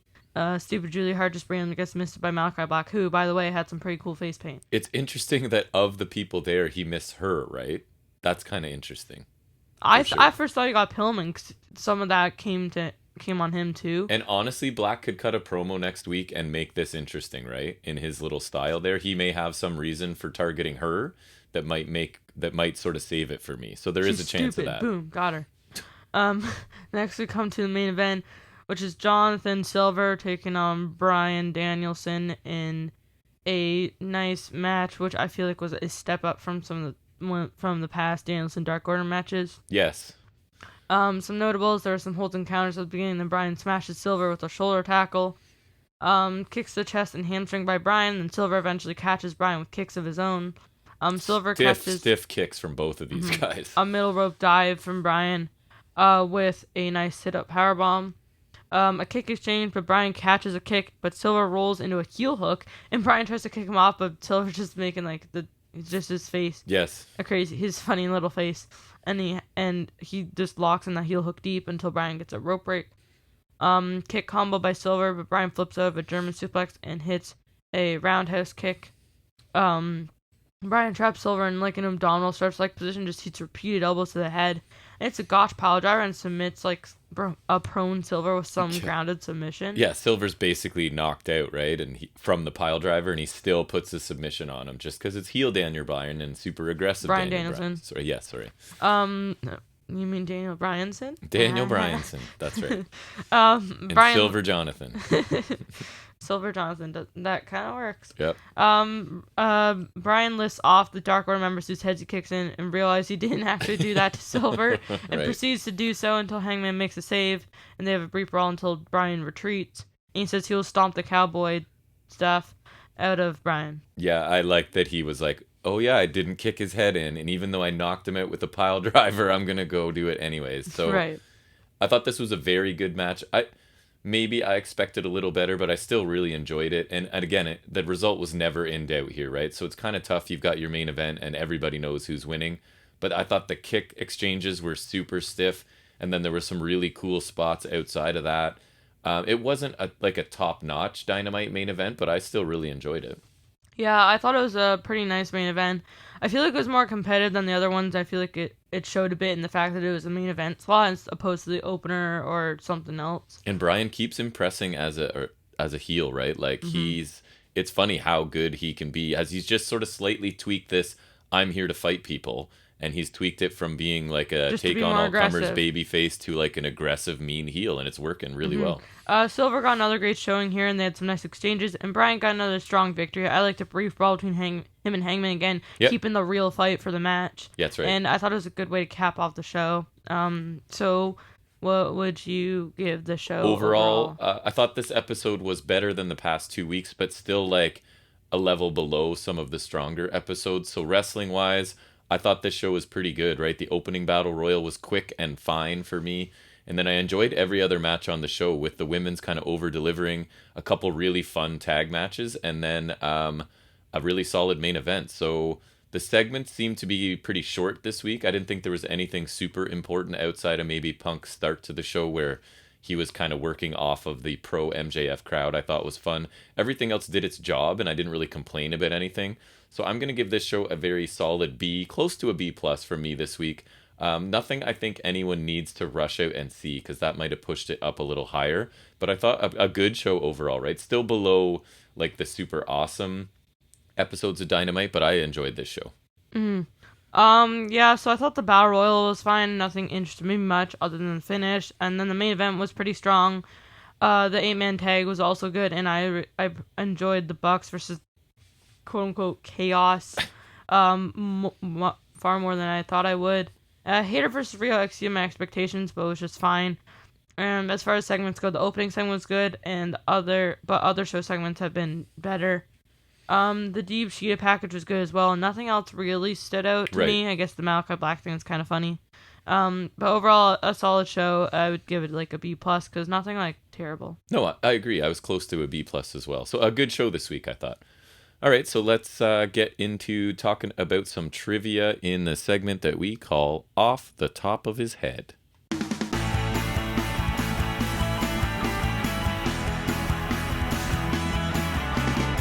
So in honor of their incredibly low ratings and record low demographic numbers, I'm going with some raw trivia for you, okay? So, question number 1, I think there's about 17 or so. What year did Monday Night Raw debut? 1993. Why do you know that? I thought that might be tough right off the bat. No. Fine. On that episode, who wrestled in the main event? Undertaker and Damien Demento. Why do you know that? because I don't know. Good old Damien Demento, eh? Yes. He thought he was like the greatest. That's why he apparently had like an overestimation of how good he was and his value. I think he thought he was like Undertaker level sort of thing, or should be. All right, then on that same show, if you know everything, who faced off for the Intercontinental Championship on that? Come on. Shawn Michaels and Max Moon. Yes. I remember I was like, because he never knows even the topic of what I'm doing before we sit down. And I thought this was a hard week. So you're 3 for 3 so far. True or false? Chris Jericho's WWF debut came on Raw. True. That is true. Do you happen to know what year that was? 99. Correct. And this one's easy. Whose promo did Jericho interrupt? The Rock. So honestly, for me, I was the biggest Jericho fan from before Jericho was anything. Like when he was just starting out in WCW, I loved that kid. So this was one of my all-time favorite moments, was his debut. And that's what I was telling you, the Punk arrival in AEW, that was the closest sort of feeling. Even though I'm not a huge Punk fan, it's more the reaction and the hype around it. That was sort of the most similar thing I can remember. What year did the infamous Pillman's Got a Gun segment air on Raw? I want to say it was 97. No. No, it was 98? No. Other way. 96? Correct. Really? November 4th, 1996. I knew it was around that era. I thought it was 97 because I think that was when he was feuding with the Hart Foundation. Who was John Cena's opponent, flash forward a bunch of years now, on Raw when the Nexus made their WWE debut? So he was in a match and Nexus attacked both of them during the match. Sheamus? No. Randy Orton? No. A guy I just mentioned who's in AEW now. Chris Jericho? No. CM Punk? Correct. CM Punk. What year did CM Punk, speaking of him, infamous pipe bomb take place on 2011. Raw? 2011 is correct. The pipe bomb promo came after John Cena's match against who? R-Truth. What? I was like, that one's impossible. I should have moved it to the end. Why do you know he was facing R-Truth? 2K Showcase, baby. Oh, is that right? Video games. I think it was even a tables match. There is value in video games. You can answer trivia questions on a random podcast, people. Yes. So play those video games. The off chance that the topic comes up. Well, first of all, you'd have to remember it. I could still play the game and not remember that detail. But anyways. Who did Roman Reigns beat on Raw in 2015 to become the new WWE champion? Sheamus. Wow, yes. I did not think you would know all of these so quickly. Well, because Sheamus cashed in on him after Survivor Series. If you say so. When he won the title after Seth Rollins vacated the title. Also, you know what's kind of funny? What? So I remember this because Sheamus is pretty lucky when it comes to the W title runs, right? Because his first one came in when Cena fell through a table, like he just pushed Cena because it was a tables match. Right. And then that last WWE title run for him was lucky because Seth Rollins got injured. You want to know where he got injured? Where? Dublin, Ireland. Ooh.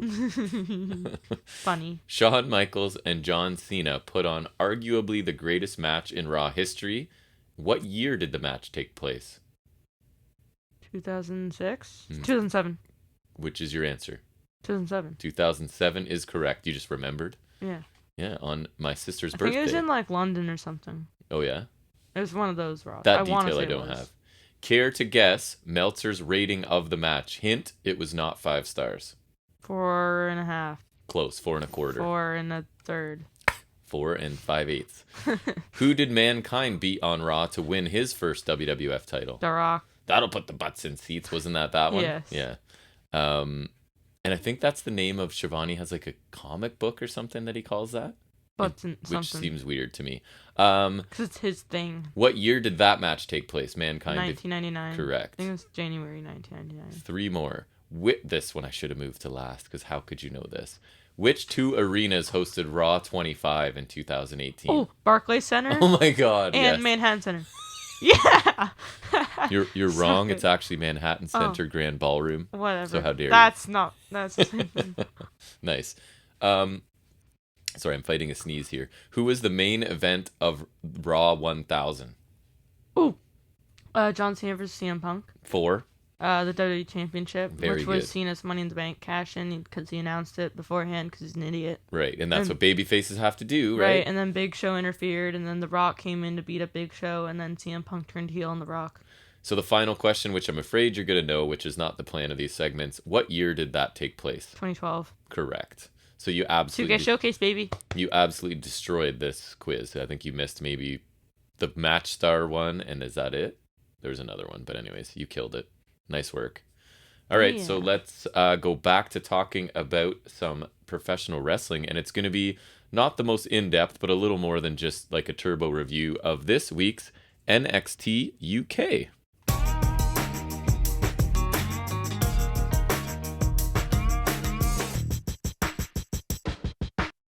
So I've been sort of kind of checking out NXT UK, not entire episodes sometimes, but sort of checking back in with it, and you not at all, right? So you're kind of coming in with some fairly fresh eyes to this. So I think it started with a recap package focusing on the main event tonight, which is Mustache Mountain taking on Pretty Deadly for the NXT UK Tag Team Championships.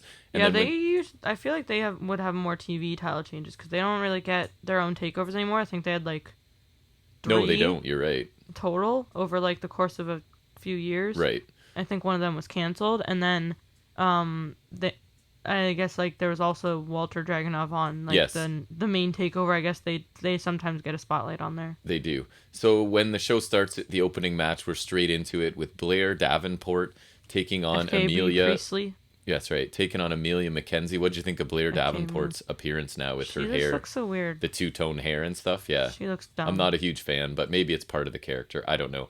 So the basic story here is that McKenzie is sort of a youngster who's been taken under the wing of the women's champion Mako Satomura, and that Blair Davenport wants a shot at Satomura's title, and so this is her taking sort of out Mako's protege, I guess, in the anticipation of getting a title shot. So no real highlights of this. I just kind of going to go results and whatever. So Davenport wins what I thought was a pretty competitive match with a Falcon Arrow. Which I did not think that didn't look great. And then after the match, because she's a heel, right, she hooks Amelia McKenzie in a submission hold, and nobody comes down to make the save, which I thought was interesting. So what did you think of the opening match? Right, because I think Mako Satomura, they said, was in Japan. Oh, did they explain? Because one of my questions was, where's Mako if her protege is being attacked? I thought it was fine. It didn't feel like much more than an enhancement match, and I don't know. I thought Davenport looked fine, but I didn't love her too much. And then I feel like McKenzie got in a couple of decent things. She did, yeah. But I thought Davenport's finisher was really, like, as far as Falcon Arrows go, that wasn't even great. It wasn't amazing, no, but yeah, I thought it was a pretty good back and forth opener. I thought Davenport looked more aggressive and almost vicious at times, which is good because she's going for that sort of heel character. McKenzie held her own, and she had some nice suplexes and things along the way. I think she's got potential for sure. She doesn't really win too much right now. I wouldn't say she's quite enhancement talent, but she's definitely like mid-carder and sort of acting as, I guess, the gatekeeper to getting to Mako in this situation. So I guess you just explained, because one of my questions was I wasn't sure why Mako didn't come out to make the save. But again, it adds to the sort of vicious heel character of Davenport to have her apply a submission to an opponent she's just kind of handily beaten. So I thought the match was pretty good. It kind of over-delivered for me because I haven't seen Davenport wrestle too much. I just kind of am in and out of NXT UK, and I don't even finish episodes and things generally. So I haven't seen her wrestle much lately, but I thought this was pretty decent. So then we get Noam Dar, who I really enjoy in UK at this point, and Shaw Samuels. They interrupt the assistant general manager, Sid Scala, somewhere backstage. And Shaw has the Heritage Cup with him that Noam Dar is he holds champion. That title, whatever you want to call it. I think it's dumb that that's a championship, because who wants to carry around a big fat cup? And so Noam is sort of bragging about his accomplishments here and things. Scala then informs him that next week it'll be A-Kid and Nathan Frazier squaring off in a number one contenders match for the Heritage Cup trophy. I thought this was fine, right? I find Dar's character to be really entertaining, and an A-Kid Nathan Frazier match should be good because both those guys it's going to be very different styles, but it should be an interesting match. I don't know, did you have thoughts on this little promo? I don't know, I thought Noam Dar was pretty good, I guess. Yeah, he's fun. Shaw Samuels just, I don't know, he was kind of there. Noam Dar usually does like a sit-down interview segment that I find quite entertaining usually. He's not forcing the comedy, but he's kind of just naturally funny, which I quite like. We then get a recap package for last week's Ilya Dragunov Rampage Brown title match. So basically an insecurity from Dragunov sort of injured Brown to the point where he couldn't continue. I thought was weird. And we're shown Rampage as he's being taken out on a stretcher, sort of flipping off the cameras. So I assume that this was just a storyline injury, but it almost seems strange, right, to have such a standard wrestling move that so many people hit, taking him out and having him be sort of stretchered off. So there was part of me that was like, was it real and this is them sort of covering for it, or was it storyline? But if it is storyline, I kind of like it. It's different, right? It's a unique move, a little bit risky because you basically had a no finish in a championship main event, but kind of a different take on doing something like this. What did you think of this idea? I thought it was okay, but it's just really weird because I don't see an insecurity of all the kicks that exist. I don't see that being the one to take out someone. So that's why I'm wondering, did he actually catch him with it? And like they did have to stop it? Do you want to try and fact check that? It didn't even look like it looked super like impactful. And though. Shaw was doing a good job of looking like he was sort of spaced out and out of it a little bit on the cart. So Rampage Brown. Sorry, what did I say? Shaw. Oh, Shaw Samuels. Wow, I'm flashing back to the previous. Yeah, Rampage Brown. Rampage Brown is actually a lot better than I thought he was. He's a like a legitimate contender. I don't know if he'll ever get a title run, but he's a legit contender kind of guy. So yeah, I'm not sure if this was legit or storyline, but I thought it's an interesting sort of story to tell regardless. So then Xia Brookside, she's mad about her loss to Meiko Satomura last week, and she's a moany, complainy, whiny girl. That's sort of her character right now. Her excuse is that she was basically only given 1 week to prepare for her match against Meiko. What did you think of Xia Brookside? I don't think you've seen her since heel turn. Is she heel? She is heel now, yes. Oh, she just looks like a whiny child. Which is her character, right? Oh. So that's what I said. She's certainly annoying, so I guess that's what she's going for. Then she's being an effective heel. I did watch the match with Meiko, and I thought it was pretty good. She had a good showing there. I'm not a huge Xia Brookside fan, but she is playing this whiny, annoying, kind of entitled young heel pretty well, I think. Mm-hmm. So one of our favorites, Jordan Devlin, he comes to the ring in street clothes to talk to us. He points out that he was the longest reigning cruiserweight champion in WWE history. I agree with that. I was literally saying he's still the real champion. He brags some more and talks about being the ace and that there's only one thing left for him to do, and that's take the NXT UK championship. He specifically calls Dragunov to come out.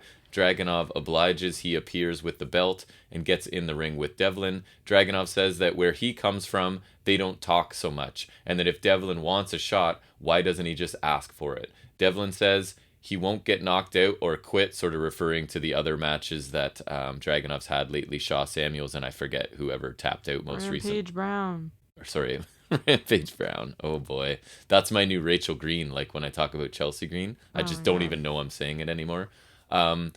Devlin goes on to say he'll only need one chance to end Dragunov's career and take the title at the same time. Dragunov says doesn't matter, he's not going to be intimidated or scared of Devlin. He's prepared for everything. Devlin then wraps up sort of by saying that he hopes Dragunov's wife and son understand why they'll have to take care of Dragunov after his match with Devlin. Ooh, you mentioned family. Right, and specifically mentioning the child, I think, is a step too far for Dragunov, so he attacks and they brawl and they are separated. What did you think of this? Which, the referees were certainly prepared for that one. They were. I thought it was pretty good. I think I love Devlin. He's probably like my favorite guy on the brand. Considering I don't know a ton of them, but like I think he's just awesome. He is awesome. Still wish he was Dragunov's awesome too. If it wasn't 2.0'd, I would love him in NXT. Honestly, yes. I would like. I think he's just great. I think he's wasted. Like the 2.0 became a verb there. 2.0. Right. Nice. I said at the beginning, I was surprised NXT UK hasn't been 2.0. Right. No, they have not yet. In fact, I feel like they're going the other way a little bit, which is nice. I think because Vince just does not give a crap about the show, so that's always an advantage. Right, it is, because it used to be that was the case with NXT. Right. And I think, like, Devlin's just wasted anywhere in WWE, because, like, even if UK's good, it's such a small platform for him, right? And then NXT's just gone to the crapper. And if they're not getting die on main roster. Right? Like, if they're not getting NXT UK pay-per-views regularly to showcase him, because he is amazing. Right. So, like, I think, like, even as, like, the show's not terrible or anything, but I just think it is a bit of a waste for Devlin, in my opinion, but, like, I thought he was really nice here. I think Dragunov, like, I thought he was pretty good in promos in NXT. I think this one was still good. I just don't think it was as great. Right. I like this a lot. I think this is for me, a simple, realistic build, right? Between two guys who both think they're the best. And I love the simple storyline here. You've got Devlin being the heel. Of course, he's going to make things personal and try and push Dragunov's buttons as much as he can, and he's successful. I thought this was a really solid segment to help build what should be an awesome match, right? Like, when is the match happening? Did they say? I didn't catch it. I don't think they've confirmed it yet, but yeah, it should be a very interesting match. We then turn to Amal, who's the first French, I think is her thing. Female French, at least, because there's La Resistance and whatnot. Right. But I don't... Rene Dupré. But was he Canadian? Are they trying to say that she's the first one from France? I don't know if the others were French-Canadian. I think she said first female French one, at least. So she is frustrated, and that didn't come out of nowhere. She says she's been told her whole life she can't do things because she's a woman and no one believed in her as a wrestler, and to the point where she almost quit. She talks about like knowing a bunch of languages and being really highly educated, and parents having expectations of her using that education, I think, to be a doctor or something, but that her dreams to be a professional wrestler, and this is her life now. And she actually starts to cry as we see highlights of her like training and arriving to NXT and things, which she says sort of changed her because she was about to quit before sort of getting that try it with NXT, and it sort of saved her from leaving the profession. So she sort of ends just by saying that she is Amal and she is Hope. What did you think of this? This was a change for her, I think. I thought it was kind of interesting. It was weird because it first came off as heel, but then definitely went the other direction for me. I thought it was kind of cool. It was pretty realistic, so I can at least appreciate that. But I want to see more of her first. I don't know. It was good, but it didn't offer a ton. And like, I just want to see what she actually does first. Yeah. So I haven't seen her before. In my sort of check-ins, I feel like she's been a heel, and this is the first time I'm seeing her. Seems to be kind of leaning into a babyface character. I thought it was really good. I imagine this is probably her real story or pretty close to it, and I thought it added a lot of depth and interest to her character, which in an hour a week they don't really have a lot of time to develop many characters. So I thought this was a really good job. She's been pretty good in the ring, so it looks like she's gonna get a little push based off of this. And I assume she's a babyface after seeing this, but I guess we'll find out. But yeah, I want to see where they're going with this, because I thought this was some good depth added to her character. Yeah, for sure. And then, as you said, babyface heel Kenny Williams, because he literally has like I remember you pointed out, because very youthful face. And when he was babyface, he had a beard, and then the second he turned heel, he had a baby face. Right. And he looks young, right? When he has that beard. He looked like he literally became a baby face, like a literal baby face, the second he became a heel. Like, it was really weird. That's deep. That's meta. He turned on like his partner. I think it was Amir Jordan or something. It was. Why do I remember that? Yeah. And like then he just shaved his baby face clean, which I thought was funny just as soon as he turned heel. And he looks way less heely without it. But anyways, he says that NXT is full of pretenders and that none are bigger than Mark Andrews. He said his skateboard thing, and maybe the punk music thing too, is an act, and that he's actually just a scared little boy. He is everything that Andrews thinks he is, but 10 times worse. He will take out subculture. And then he was eating while he was talking, right? So I even rewound it once. And I don't even know what he was eating. So commentary recapped it. So he said, all that will be left is a culture of scum. Because it's like commentary knew we couldn't understand. So whoever it is doing commentary, I actually like the commentary team on this show. I was pointing out, I'm so sad that Nigel McGuinness is wasted here, because he was my favorite commentator. He's good. They play it pretty straight on this. Yeah. Mauro Ranallo is still the best, but... What'd you think of Kenny Williams' promo? I thought it was okay. It's like, I don't know. It's kind of weird for a babyface promo, but I mean, it was so good. It was okay. I mean, I guess... I like the look and tone of it, right? I like the way it was shot. It was interesting. It was kind of oddly shot, because like some of the angles were a little weird. Right. And the way he kept eating and then he would spit it out. Yeah, it was weird. I thought it was really weird. I guess him versus Mark Andrews would be cool. I don't remember how great he is. I don't love Mark Andrews. I think Mark Andrews is all right. I think Flash Mark Webster sucks. I think if you've seen like a Mark Andrews match, you've seen them all, kind of thing, unfortunately. So I actually think Kenny Williams is a little bit of an interesting heel, and I never would have guessed it when he first turned, right? Again, I like the tone of this promo. I like the way it was shot. It looked cool. The eating and spitting things out, like for a heel, I mean, it was super annoying to have somebody do that while they're cutting a promo, I guess, right? But I did miss a bit of what he was saying. Again, I'm not really interested in a match with Mark Andrews. It'll probably be fun to watch, but I am starting to like Williams as a heel right now. I think he's doing some nice work here. He's confident, right, in his promos, so it kind of worked for me. We then get what for me was kind of the low point of the show, and that's Sam Gradwell, who seems to be on this program a lot, sort of in a mid-card role. He's taken his hair is just the worst. It's like he's shaved except for like this tiny little mohawk in the middle of his head. It's like the stupidest thing ever. It's like Tyson Kidd's but sticking like straight up. That's literally an like extra the closest few inches. Thing. Yes. Is like I'm like, oh, it's like Tyson Kidd except worse. So we get the man with the worst hair versus the man with the worst ring gear in Shaw Samuels. Oh, got him. With his high trunks and suspenders. Oh, so bad. Oh, you pointed out, and you haven't been seeing much, but you're right. He's dropped a bunch of weight. He's in way better shape. Even like in the promo that we got before this match, or like the segment, he was like a borderline Haas, and now he's like a lean guy. I think even his like, I don't know if this sounds weird, but like his face for me looks like a Haas. Yeah. And then like he was like, oh, he's like pretty slim. Like it's honestly kind of odd. Yeah, I think he's leaned out a bit.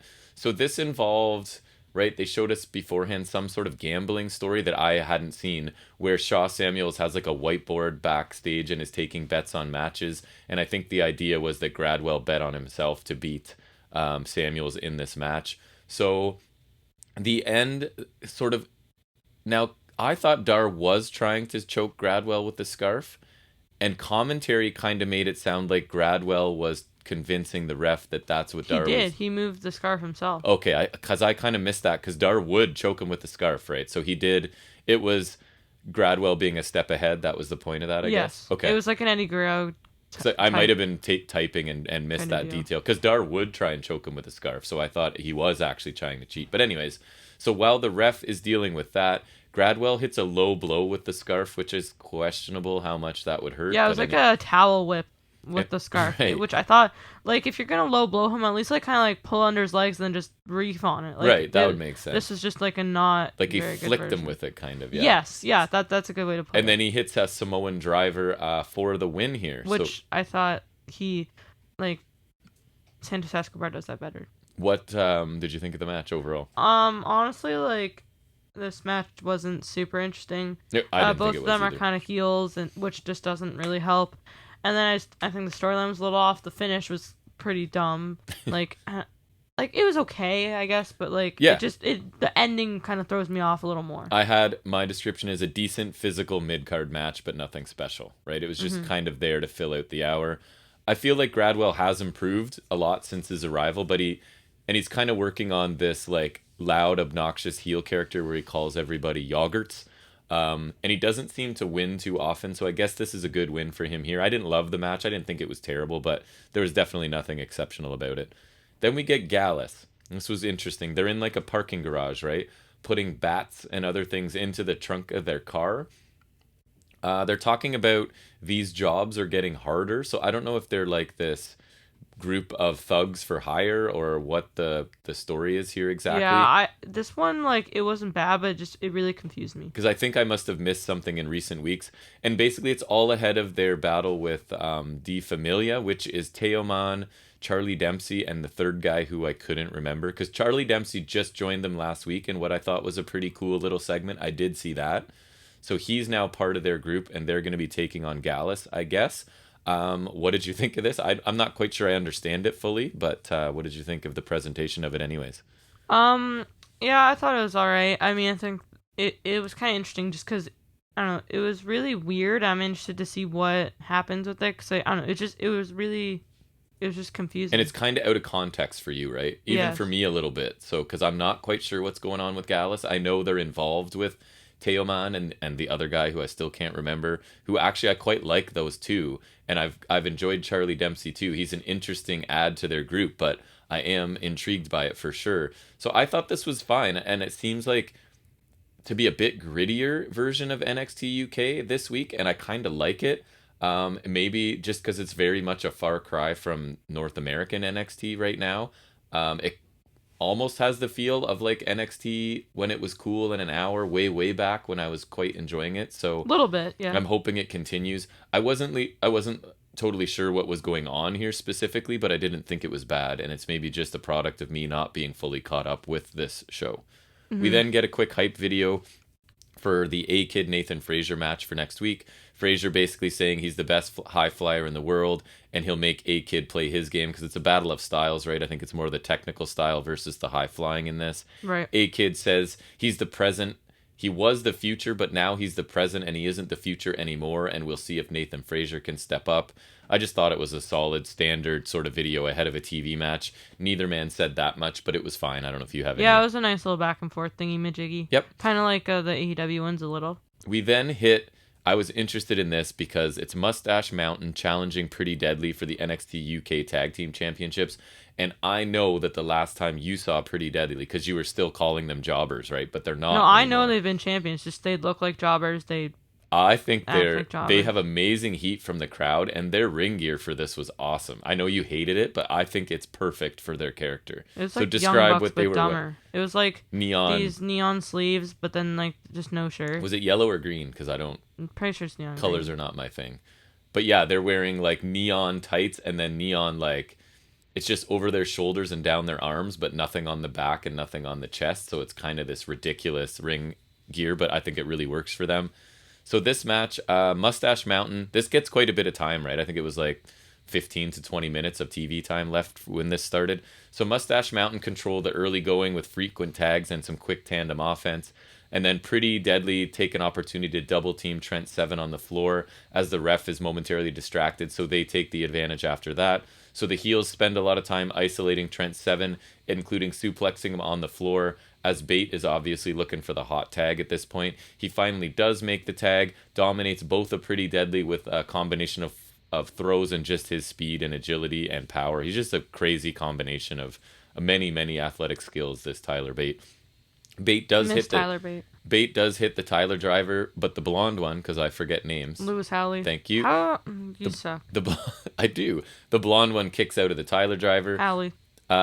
Pretty Deadly take over with an assisted gutbuster for 2 that I thought was kind of cool. Then we get like some mocking miscommunication by Pretty Deadly that one of them ends up clotheslining the other one, right? And then Bate sort of takes over from there. Howley clothesline Stoker. Thank you. And Trent Seven finally gets back to his corner to make a tag. We do get the 7-star lariat by Trent Seven. Is that like a ripcord lariat? I can't remember. It's just a big lariat where the other guy's supposed to like inside out sort of thing, you know? But the blonde one... Howley kicks out of that as well. Pretty Deadly then make a blind tag, and Trent Seven takes some kicks before Pretty Deadly knock Bate off the apron, hit their spilled milk finisher. I couldn't understand the name at first. I mean, like, I guess... Because that phrase, right, don't cry over spilled milk. And I think they're always whiny, crying sort of heels. I see. So I think they're sort of leaning into that. So Bate has to make the save off of this. The spilled milk is what? Like a spine buster and... It's like Stoker holds him in a spine buster, and then Howley just runs and hits a neck breaker. Right. So they hit the spilled milk on the floor to Bate just after that, and now Seven is obviously left alone in the ring. I actually thought this was where the finish was coming. We get an assisted lung blower, a power bomb, and a power bomb onto the other partner's knees, and Trent Seven still kicks out of that. I thought that was a cool sequence. That was pretty nice. Because things pick up here at the end, right? We then get Pretty Deadly bring in a belt, and the ref is taking that away, but as his back is turned to get rid of it, the dark-haired one... Stoker. Thank you. Uses the other belt to take Seven out for another near fall. Then Seven hits a dragon suplex to one of Pretty Deadly and a super kick to the other, and all 3 of them are down. Bate finally tags in, hits his capoeira kick and a Tyler driver before going up top. Seven, I thought this finishing sequence was cool. Seven hits a burning hammer to stack Pretty Deadly up, basically, and Bate then hits the spiral tap off the top for the win, and they become the first two-time NXT UK Tag Team Champions. It's you tell me. First team to win both NXT tag titles. Oh, okay. Main and UK. I was close, but that makes more sense. Yes. What did you think of the main event of this match? I thought this was pretty nice. Pretty Deadly did some nice work cutting off the ring, like the classic heel tactics. I quite enjoed some of their tag moves. They're a lot better, right? Yeah, I have to admit. Mustache Mountain, love to see them. I think I always thought they were pretty nice. And I don't know, the one Tyler driver didn't look as good, but I think some of their moves were nice too. The finishing sequence is great. I love that spiral tap move that Bate can do, because I don't think many people can do that. I know that's a move in 2K. That's pretty nice. Yes. And I think that's good for them winning, because I'm honestly surprised it's taken them this long to win the titles. Yes. I thought this was an excellent match, and the final few minutes being like, I thought this definitely feels like an NXT TV match of old.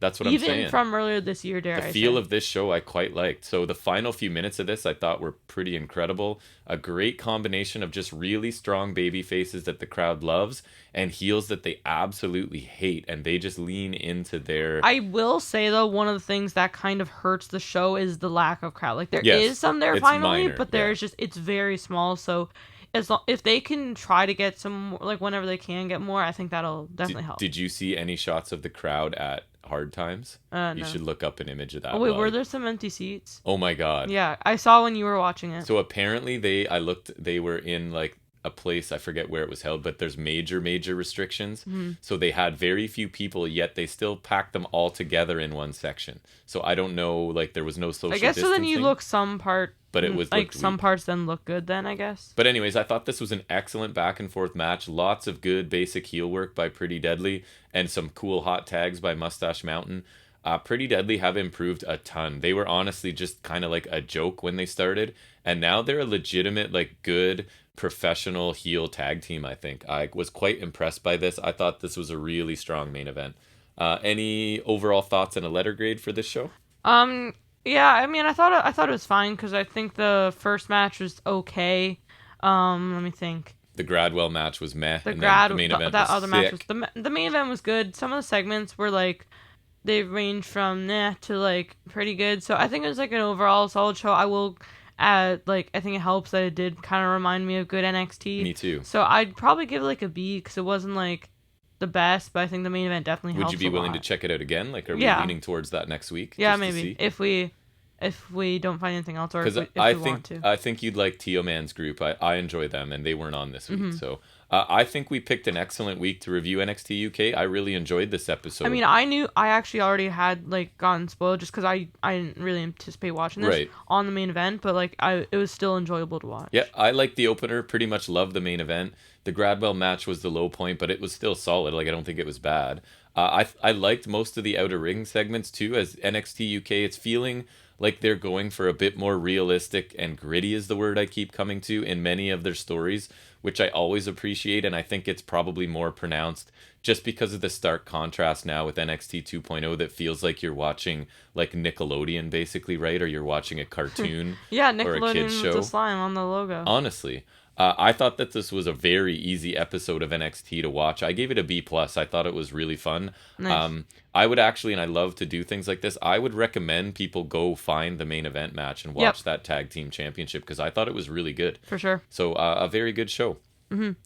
All right, so that's going to bring us into our next segment where we can talk about NXT. Any other wrestling stuff we want to, which we call Any Other Wrestling Business.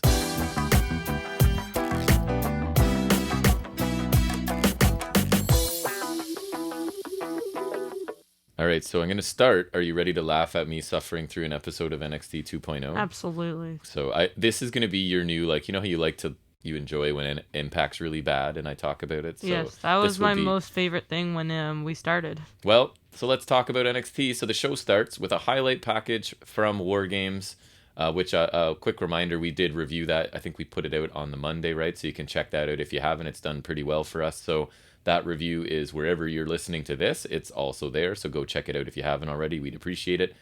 And it included a reminder that tonight Kyle O'Reilly will face Von Wagner in a cage match.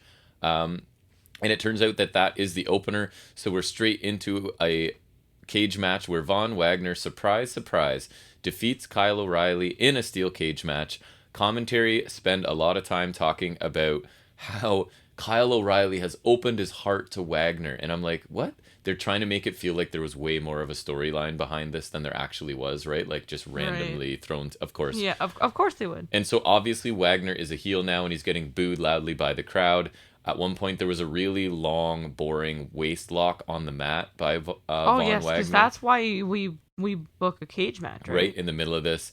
Kyle was basically limited to strikes and submissions since I'm not sure Von Wagner can take anything else, right? So it's another one of these, the guy's so limited that even a good wrestler can't do much good stuff against him kind of thing. So it was really basic stuff from Kyle in this. Wagner, of course, gets to kick out of the top rope knee drop to the back of the neck that has pinned many a man, right, in NXT, but not Von Wagner. So So Kyle obviously loses clean to that pretty lame double underhook twisting slam thing. Yeah, that Von I Wagner, hate that move. Like, it's fine if it's one of your signatures or a transitional, but for a finisher for a big dominant, like, huge man. Anyways, it was over a 14-minute match. Then to end this, Wagner hangs Kyle O'Reilly in the Tree of Woe, but like hanging right outside the ring door. instead of inside, and just repeatedly slams the cage door on him. I guess you saw that. To write him off. So, yeah, I think that's the plan. Like, if he's not coming back, that's how he's written off. If and if he does come back, he can at least be gone for a while and come back and do this all over again. Hooray. This was decent at best. And here's the sick thing. This match wasn't good. It was maybe decent, and I think it was the best match on this show. So just to prepare you. Okay. There really was no need for a cage for this. They got run into it a couple times, but nothing else. Like, there wasn't... This is not a long, lingering feud where there's been lots of interference and lots of shenanigans and we need a cage to settle things, right? This is like the guy turned on the other guy a few days ago, failed. Right? So this was about as basic a cage match as you can get. And they may have moved, I think, Wagner from 2-minute squashes to 15-minute cage match a bit too quickly, right? Like, there's some steps in between that you can hit before, like, give him a 5-minute match, give him a 7-minute match. But no, they went straight to, like, tag matches to a 15-minute singles cage match. If he had a crap match with O'Reilly, he's kind of screwed. And I would suggest he wasn't quite ready for it. We then get Twitter video of Gargano promising to tell the fans everything tonight. Spoiler alert, he won't tell us anything. But he will address his future later tonight in the main event of the show. Wait, they false advertise? Where he says nothing. But anyways. That's ridiculous. So Joe Gacy talks next. He doesn't care about losing at War Games because they're accomplishing something larger. He's out to change the name of a show that is not inclusive, I assume, making a reference to 205 there. And Harland will make his in-ring debut next week. So obviously you're now back committed to NXT, right? Of course. To see Harland wrestle. Absolutely. This was a fine promo. Honestly, that's what made me stop. He's cutting back on a few of the buzzwords that were a bit annoying. And I assume he's talking about getting rid of 205 Live, which WWE should definitely do. So I guess they're trying to work a story into that, which is fine. Braun Breaker comes to the ring in street clothes to talk to us. In street clothes. He briefly puts over the veterans from the Black and Gold team, but calls out Ciampa specifically. He says that he and Ciampa are 1-1, and he wants a third. Are they? Well, he's counting. That's what I said. You're counting winning a War Games match involving however many other people as beating Ciampa. Right, which is kind of silly. Did he even pin Ciampa? I think so. That's what I was trying to remember. Yeah, too. But even then, I still wouldn't count that, even if he did. So by his heel logic, even though he's not a heel, he deserves a third match. Well, he was a heel for like that match, I guess. He was, but now this is him saying, "Hey, I was just a heel for that match. I'm not anymore," kind of thing, which I also thought was kind of lame. That's just such a mess. So he wants a third match for the championship. Bivens and Diamond Mine minus Roderick Strong interrupt. Bivens says that the weight limit is gone from the cruiserweight title, I guess officially now. So Roderick, it's not a cruiserweight title, right? At that point, so name it something else. So Roderick Strong wants to face Braun Breaker, and of course Braun Breaker has to treat this as a joke because it's a veteran veterans suck. Hold on. Yes. So he said the weight limit's gone from a cruiserweight title, so he can face Braun Breaker. Right. I know that the title match, or that match, is not a title match. I've seen it advertised. It's not a title match. Interesting. That would make sense because my thing is, Breaker's not going to lose, but I don't think they want to put a title on him because he's going for the main, unless he's unifying them and getting rid of something. I don't know. That's stupid too. So Breaker treats basically this as a joke. Bivens makes the challenge for next week, and Breaker accepts the challenge and leaves. So I thought Bivens was good here. Breaker made the Diamond Mine look like geeks, basically, as he kind of just brushed them off, treated them like a minor annoyance and no real threat to him at all. So I guess the Cruiserweight title officially has no weight limit, it sounds like. So what's the point? And I said, imagine if they had an authority figure that could legitimize these types of things and maybe announce them officially, right? Instead of just the characters on the show, the inmates running the asylum, just deciding willy-nilly who's facing who and what it's for and what the weight limits are. Like, there's no authority figure weighing in on this. Only they used to have one that was really good. Right. At this point, the talent just make decisions whenever and however they feel like it. I find it kind of annoying because it doesn't feel realistic. This isn't how companies work. This isn't how businesses work. The employees don't just decide like when they're working and who they're working with, right? And which is basically what's happening here. So it bugs me. It's just not a reflection. It's more of this like cartoonish, childish sort of tone that NXT 2.0 has that is so frustrating to me. We then get a summary of the MSK quest to find the shaman, and we're going to meet the shaman tonight. Oh my god. What an amazing reveal we're in for. So grizzled young veterans are then on commentary as the Creeds of Diamond Mine are defeated handily by Briggs and Jensen. So this frustrated me as well. Imperium interrupts as the match is starting. They're standing in the crowd watching, and here was a new development. The crowd is repeatedly chanting the theme for Imperium, so they're getting over, kind of like they did for Fandango, and kind of like Fandango was on Shinsuke NWA, Nakamura. by the way. He just showed up in NWA. So anyway, so the ref, my note in the middle of this is really the referee enforced holding the tag rope rule on the Creed brothers, which I thought was really strange, but it all comes back around. So Jensen gets dominated. Grizzled young veterans steal I call them the rednecks because I don't know what else. I'm tired of saying Jensen and Briggs. So the grizzled young veterans steal the tag rope. Plus, I feel like they have to have a stupid name at this point. Steal the tag rope from the corner of the rednecks as Briggs leaves his corner. So Jensen can't tag out. So you think, oh, this is how they're going to lose. But no, it doesn't matter anyways. Because basically Jensen accidentally knocks Briggs off of the apron and then just rolls up one of the Creeds for the win anyways in about 6 minutes. So this had potential for me, right? Because I've sort of liked the Creed brothers, and you've got this contrast of the brawlers in Jensen and Briggs taking on the amateur wrestlers, and that's kind of interesting. But it was joke's on you for thinking it'd be there was decent. A little bit of back and forth before the tag rope stupidity just took everything away from this. I can't remember the tag rope rule being enforced ever in NXT. I could be wrong. Or never this much. It's at least acknowledged, I feel like. And the Creeds look bad in the process here because they got pinned by a guy that they just had beaten up for quite a while who literally couldn't even tag out his partner. So this match had my interest, and then they lost it because I thought they booked it kind of stupidly here. And honestly, Diamond Mine was starting to get a bit of momentum, right? But this week they've already taken 2 steps back. Now they're back to where they were when they released Tyler Rust. So Breaker treats them as a joke, and then the Redneck tag team sort of beat them, even though there's people cheating on the Creed's behalf, and they still lose to these guys. So I was annoyed by this. Yeah, I don't blame him for thinking they're a joke. They don't have Tyler Rust. That's true. So Mackenzie is then talking to Von Wagner. He says a couple of awkward sentences about his war games just beginning, and the camera pans to the left to show Robert Stone there taking notes or something on his phone. So I don't know if this is... Because let's be honest, Von Wagner if anyone needed someone to talk for them, it's this guy, right? Everything he says is terrible, and Robert Stone's really good, but I just don't see them fitting together at this point, the way their characters are presented, but it looks like something's going to happen here. Or I'm sure it's just Robert Stone's going to get absolutely killed by Von Wagner or something. Right. But anyways. Literally? We're going to get to see the new hair of Duke Hudson next. And I hate that they think they've built anticipation for this juvenile reveal of a guy's hair, right? Because who really cares? Me. And who the shaman is another one. Like, I don't care, but they're acting like these are like, oh, the shaman. Get ready for these amazing reveals, right? Exclusively on NXT 2.0. Zion Quinn takes a break from shadowboxing to say things about Escobar ahead of their match tonight. Nothing of consequence. This is how quickly... I give them about as much attention as they deserve. Maybe more so than still, right? I should probably pare it back I'd like even to think more. I give them as much attention as they yes, deserve. by not watching it at all.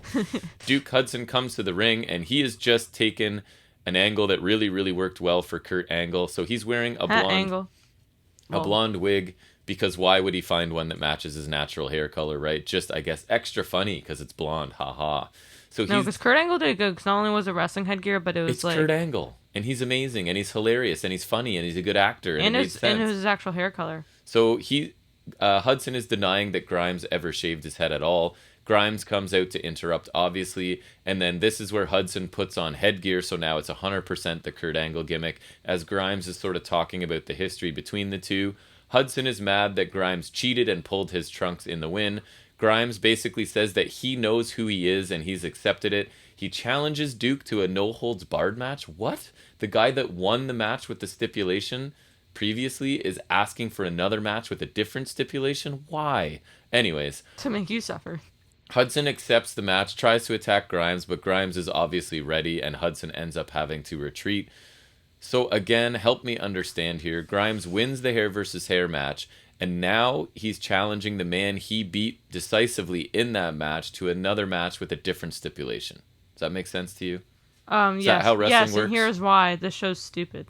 So Hudson's trying to do what Kurt Angle did, and when Angle did it, it was hilarious. But I don't know who needs to hear this. Duke Hudson is not Kurt Angle. So I mean, contrary to popular belief, this man is not Kurt Angle, who I would put up a few of Kurt Angle's years as the greatest years of any wrestler I've ever seen, in ring and out of ring. So this just kind of came off as ridiculous and nonsensical to me. Right, that's a hot take, as they say. Duke Hudson less than Kurt Angle. Right, exactly. Yeah.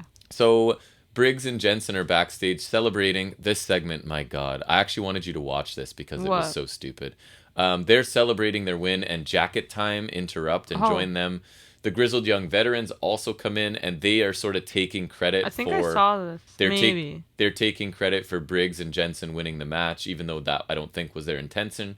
And then, just because there's not enough going on here in this few seconds, Casey Catanzaro and Caden Carter walk through with 2 extra concert tickets, and Briggs and Jensen want the tickets, so they follow Catanzaro and Carter off screen, leaving Grizzled Young Veterans and Jacket Time. They start to brawl for no apparent reason, as the napping former Mei Ying who's now like in a onesie napping in the background of NXT 2.0, because that makes sense and that's good TV. It's funny. So she pops up behind the counter to basically end the segment. This was just awful. This was NXT throwing a million things together and hoping something out of it works. It didn't, and I was just annoyed and confused by this. It was just like, here's a million things going on at once, and we're not going to develop any of them, and here's a former character now in pajamas taking naps in the background. And that's what we're watching. Nickelodeon, that's what I'm saying. This is not for me, but I'm still watching it for some reason. I got problems. Yeah, you have no self-dignity or self-respect. Grayson Waller is shown hitting on a woman outside, but she is turning him down because she already has a date with LA Knight, and they get into his car and drive off. Knight said something, I forget what it was exactly at the end of this. Oh, you need something, views and likes, or check out this view, as he drives away. And Waller's obviously left to swear revenge against that crazy LA Knight. But Grayson Waller's going to be a busy guy by the end of this show. I don't know if you heard what happened, but no, I know. He's going to get busy. So we get Dexter Lumis then takes on Carmelo Hayes, and actually Dexter Lumis wins this match by DQ after Trick Williams sort of gets involved. Hayes in this was selling injured ribs. He had tape on it from War Games, and Lumis is selling an injured hand because it got stomped in a chair. I think it was last week or the week before. No, I think it was like a few weeks ago, because I was when I watched. So he's still selling the hand. Williams at every turn is sort of trying to sell being afraid of Dexter Lumis throughout this, although he's not very convincing, because guess what? Trick Williams isn't good at anything involved with professional wrestling. Right. Lumis has the silence locked in too close to the ropes here. Williams just comes up as he walks along from the floor and punches Lumis in the face for the DQ, and then Lumis briefly gets the silence. I guess he's also stupid. Like, does he not know how it works? I think he just didn't care, right? So he briefly puts the silence on Trick Williams before the heels end up retreating. This was not a great match. This was about as weak a match as Carmelo Hayes has had, I think, other than maybe one or two in the tournament that was just lackluster from top to bottom. Oh, so that tournament, I totally forgot. The problem is, right, Lumis's character doesn't really sell anything. So he's supposed to have an injured hand for this match, but his selling of it isn't good, and he kept using it to punch Carmelo Hayes anyway, so it really didn't work. The match was really slow for a Carmelo Hayes match, I didn't find it very interesting, and the non-finish didn't help either. It's just a way to set up them facing again, and all of these feuds seem to be just lingering and setting up repeat matches, which is really recent strategy on main roster, right? So it's trickling down to this now. I don't think it's a good thing. So MSK meet the Shaman, and surprise, surprise, it's Matt Riddle. Which I remember when we were talking, where you talked about this last week, I was like, oh, it's probably like Robbie Dam or Riddle. It's some known pot-smoking like WWE person, right? I said Riddle as a joke, and they actually did that, which I'm so disappointed in them. So MSK's reaction is over-the-top, childish, ridiculous, and annoying. Then they're sitting cross-legged in front of candles, and they're summarizing their time in NXT, basically. They talk about being the victims of, like, early success. They got to the top so quickly, and now they've fallen from the top and they don't quite know what to do. And then I think Riddle implies that he's going to stay with them to help them out. So I don't know if he's doing a run in NXT right now or what's going on, but he implied he's going to be with them still. He picked a terrible time. So then it becomes like, hey, what's in the bag? What's in your bag of drugs? I was like, I knew that was going to happen. I was like, oh my God. And so they open up the bag and they see what's in it, but we don't. And Riddle's thrilled by the contents of the bag. And my 11-year-old was in the room for this. And he literally says, man, this is cringy, right? And he's right, because it is. So then Mandy Rose of Toxic Attraction is sort of talking very rudely about how they're ready to deal with things on their own like real women. Because they are real women and the rest are fake women. So they mock Cora Jade and her skateboard and demand that Vic stop drooling as he's looking at them. And then he makes some comment about there's only one woman in NXT that makes him drool, because I think he's dating somebody. Can you check that? Mackenzie Mitchell. There you go. So he talks Why about... did I remember? He says there's only one person on this or in this roster that makes me drool or something. I am lame. so disappointed in myself that I remembered right? Persia Parada's glad that Indy Hartwell can have her back on their team now that Dexter is back and seemingly basically healthy. So Hartwell says she is still committed to their team. Good thing he doesn't have an injured hand. But then Loomis shows up and Indy Hartwell sort of jumps into his arms, selling that she's still going to be distracted by her relationship with with Loomis, sorry. Johnny Gargano then pops up and just says that he's glad to have the family back together. So it's like they're teasing for one show. They're teasing this breakup of Parada and Hartwell when they have almost no history in NXT and have accomplished nothing, right? So breaking up a team that's done nothing doesn't really have any impact for me. Well, I mean, it must be good considering they just did that. And they keep telling us how close these two are and how much history they have, but they never show us anything. It's like, hey, we're from the same country, so we've known each other a long time. Okay, great. But you've done nothing here.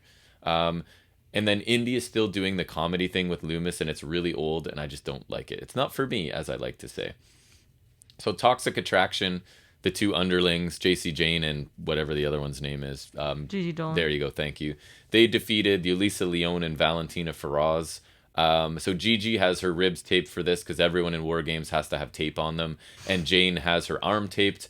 Leone basically really did get an extended flurry here with actually a nice running Samoan drop. I thought looked pretty violent. Feroz tags in, continues the flurry for a bit, but then takes a boot. Feroz, sorry. Takes I still hate that. Boot to the face from JC Jane and gets pinned after less than 4 minutes. I mean, this was okay. It wasn't great. The faces got a decent amount of action for a 4-minute match, so I guess it was okay. Enhancement match. Nothing special. Standard NXT. So Mandy, after this, gets on the mic. She talks about Toxic Attraction having all the gold, and she knows everybody wants a shot at them. They will not run from anyone. A shot at them, you said. I find the whole we're super heels but fighting champions, that disconnects for me, right? Like, we're heels but we'll fight anyone Especially because I don't think they're that type of heel. I think there is room for that type of heel. But they're not it. Maybe Carmelo Hayes even, but like it's definitely not them. Right. So they make an open challenge and specifically name Jade, Io, and Gonzalez along the way. So Cora Jade comes to it's not really an open challenge if they want to challenge specific people. Cora Jade comes to the top of the ramp with a mic of her own, and she's in a sling from War Games because everyone's selling things. Although that makes sense because she basically sold her arm, dislocating and being popped back in. Stupid. So she points out that she's beaten Mandy Rose and that her team won at War Games, which is very true. Things look like they're about to escalate. Gonzalez runs in and clears the ring of Toxic Attraction with the chair that she brought with her. I thought this was nothing special, and I'm not sure I love that the heels are presenting themselves as fighting champions. You're right, their brand of heel doesn't make sense to me doing that. But I guess it'll work for me if they end up weaseling out of these matches, right? Saying they want the matches and then sort of getting out of them somehow. That would be okay for me. Gonzalez and Jade feel a lot like Wagner and Kyle O'Reilly teaming up. Like, it doesn't really make sense, and it's just like we need to put a veteran, which is weird to say Gonzalez is a veteran now, but she is, right? Relative to the rest. So they're just putting them together. It doesn't really make sense to me, and I don't really want to see them together. For me, Gonzalez is beyond mentoring a rookie and being in a tag team. She's a single star at this point. Should be presented. She already as did such. That with Dakota Kai, which was great, but like she already did that. So this seems like they're just using her as the veteran. Right. So Tiffany Stratton segment. She was a gymnast. Yeah. She was a high-level gymnast. Daddy paid for the finest training. She ended up on Team USA, which is probably true. So I guess she's an elite athlete, which is good to know. But she's also daddy's girl. Her daddy told her she's too good to be on a team. She can't even say like her father, her daddy. Right, and that basically the NXT Women's Championship is better than an Olympic gold medal. Disagree? Not in this time. But that's okay. So I guess at least she has a strong athletic background, so maybe she has potential to do something cool. But it might be hard for her to overcome this gimmick, this character. It feels like it could be sort of like a career killer. Like, I don't know, nobody seems too high on this gimmick, and I really don't have much faith that NXT... I don't know why you would be unless your name's Bruce Pritchard, Vince McMahon, or someone else that's weird. Someone in their 50s that is sort of liking this idea somehow. I don't think NXT will do anything good with this. Tony D'Angelo. I don't think they'll do anything good with anything. Oh, speaking of good. Tony D'Angelo talks to Mackenzie about his team's win at War Games. He has Pete Dunne's mouthpiece in a glass display case because remember, he ripped it out of Pete Dunne's mouth. That is incredibly disrespectful. And Andre Chase interrupts. Chase says D'Angelo should have followed his game plan. D'Angelo ends up threatening him, and they're going to have a match next week. So I can barely watch D'Angelo doing anything. He's just so cheesy and over the top and just stereotypes on top of stereotypes in a bad way. He's not entertaining at all. And at this point, Andre Chase is boring too because it's the same thing every time. He's going to challenge somebody and lose before their real feud pays off. And so he's just in a holding pattern and he's really boring too. One of the things kind of you thought had potential, he's just doing the same thing. And here I'm going to challenge you and lose. And that's what he does. Mm-hmm.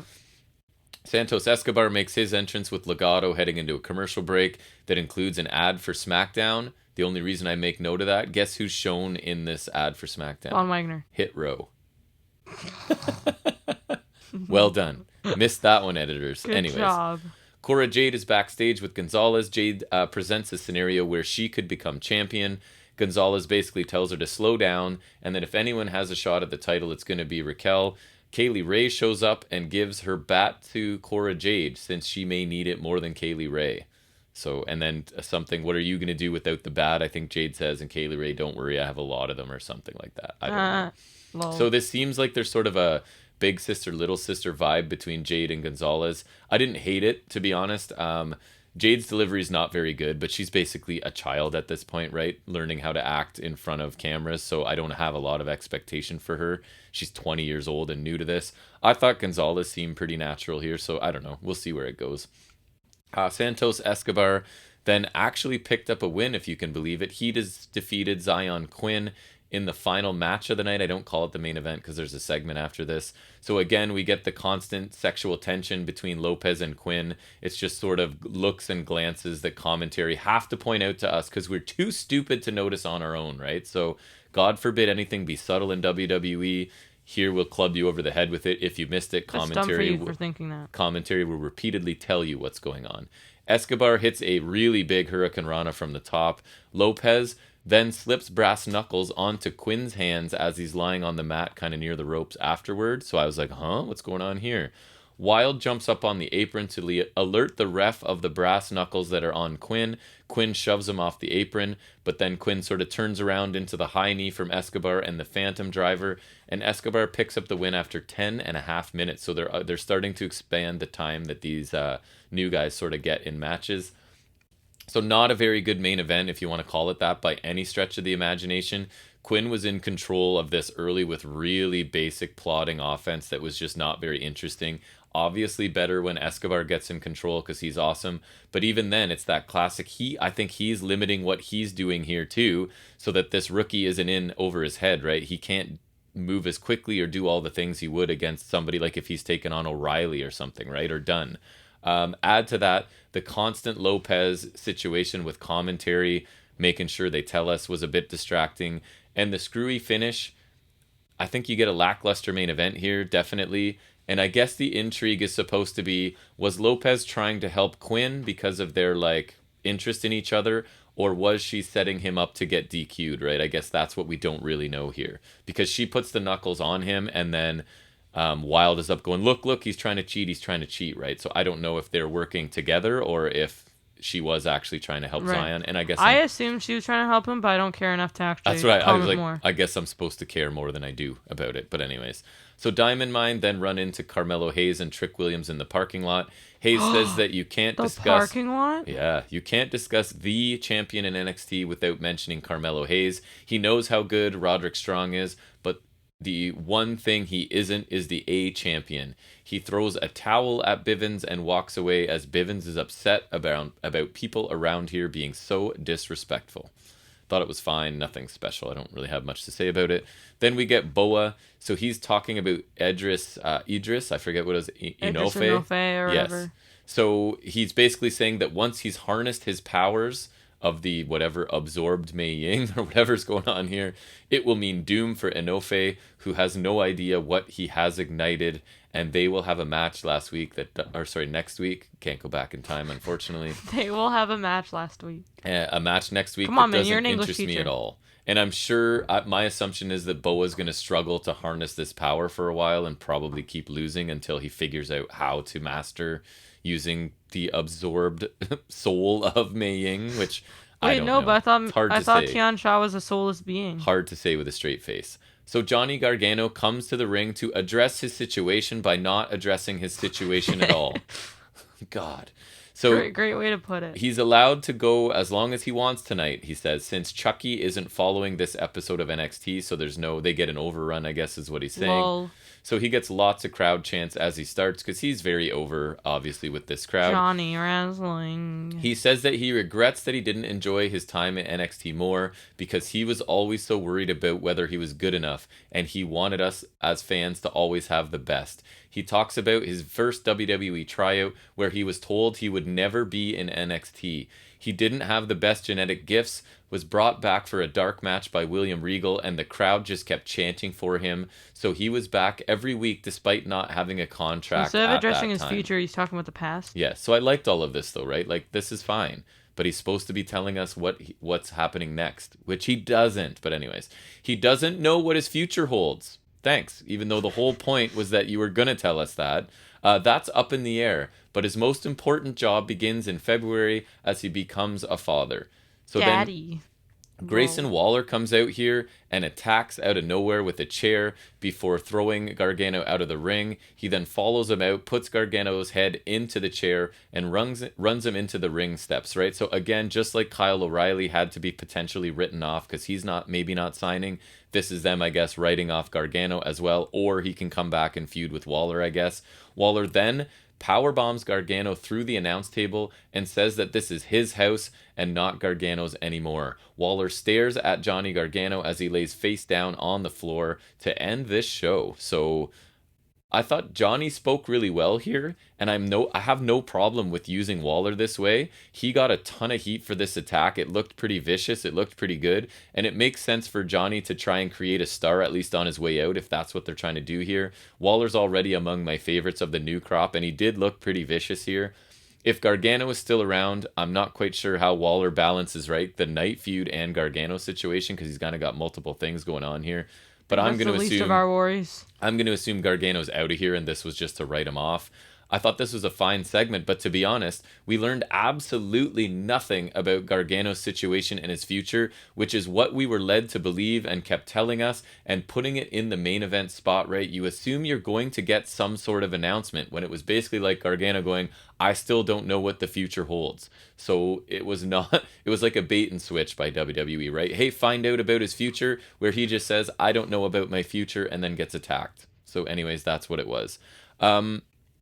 So overall, this seemed to be the episode of NXT where they decided to have some of the young talent move beyond the simple squash matches, and I can't say the results were very entertaining, because both Wagner and Zion Quinn got 10-minute plus matches here, and they didn't make any major mistakes. They also didn't do anything special, and certainly didn't make their opponents look good. The Creed and Redneck match, the women's tag match, and the Hayes Loomis match were the only other matches on this show, and none of them were really good. So this was another really weak in-ring show, I thought. Despite there being fewer squash matches than previous, it still wasn't entertaining. We get underdeveloped characters and juvenile storylines that tend to just kind of linger too long are still dominating this program. It really feels like you're watching a less polished version of main roster now, and that is not a good thing. Obviously, I find it intensely frustrating. This used to be the place in WWE where you could go to see wrestling, right? And now it's just another 2 hours of sports entertainment with cartoon characters and unrealistic stories. Every episode feels about the same, and none of them are good. I gave this one I'm gonna give it a D plus. Like, I don't think this was a good show at all, and it's just frustrating watch for me. So I don't know why I keep doing it, but I do. So listeners, if you want, actually hate yourself. if you want me to keep suffering and doing this for you, I will. Just let me know. The only other thing I wanted to quickly talk about is I did watch a lot of NWA Hard Times too. I watched basically all of the undercard, and I saw a tiny bit of the Aldis Latimer match, but everything before that. So really, really fast. The opening Rhett Titus Austin Aries match for an NWA World Junior Heavyweight qualifying match I thought was really good. It's just a fast-paced 9 minutes. Aries picking up the win. Aries didn't quite look to be in like peak condition, but he's still really quick and really fluid in the ring. I thought this was a really entertaining opening match. It then moved into a tag team match with the OGK, which is Matt Taven and Mike Bennett, defeating Aaron Stevens and JR Kratos for the ROH Tag Team Championships in about 11 minutes.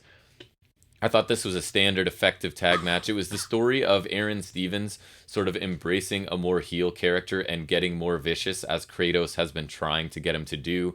So Kratos is very happy about this situation. There's Stevens just embracing the full heel persona now. And I'm not usually a fan of Kratos because I see him all over independent stuff I watch, but I actually thought he looked pretty good here. He's like an indie big man kind of powerhouse guy kind of thing. Then Colby Carino defeated Doug Williams. Yes, that Doug Williams. In a 9-minute super technical match that I actually really liked. And I'm not a huge super technical match fan, but I thought Doug Williams looked great here. He had some really cool arm work early on where he just like refuses to let go. It basically looks like Carino's countering or whatever, but Williams is still just holding on to his wrist, which I thought was really cool. And then I told you I was going to try and find it for you. Colby Carino took one of the biggest forearms I can remember seeing. So he goes for a suicide dive, obviously to the outside, and just gets caught with a vicious looking forearm. Like, I rewound 3 or 4 times to watch this. It looked fantastic. So I really enjoyed that match as well. Then we get Mickie James. She successfully defended her Impact Knockouts Championship against Kiera Hogan in another about 9-minute match. I really love the match length of the first several of this show. Long enough to get some good action, but not so long that they dragged. So this was a solid match too. Hogan got quite a lot against the champion here, but honestly, my complaint, and this sounds weird, but Kiera Hogan's hair is a problem now. It is so long that she spends so much time like fixing it and stuff, right? And if you're in an actual fight with someone, you're not having anything that's going to distract you from it. So just so much time her moving it out of her face and adjusting it that it really sort of took away from this for me. But I thought this was a pretty solid match nonetheless, minus that complaint. This is where things sort of slowed down for me, as we had Tyrus defeating Scion. So Scion was just going as like the mystery man before. I didn't know that he had picked up an actual name here. So Tyrus wins. This was a no DQ match for the NWA World Television Championship.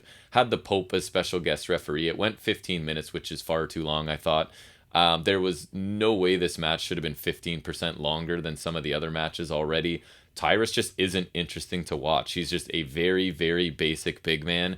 It's just the story of his basic offense is more devastating because he's so big. I actually think Scion is a pretty talented wrestler, but this was just like a basic plunder match. It was pretty dull in a lot of it. Like, I was using the 5-second skip a lot and missing no moves. Like, when I can 5-second skip like 6 or 7 times and I don't miss a move and I can do that repeatedly, that's probably a problem, I would say.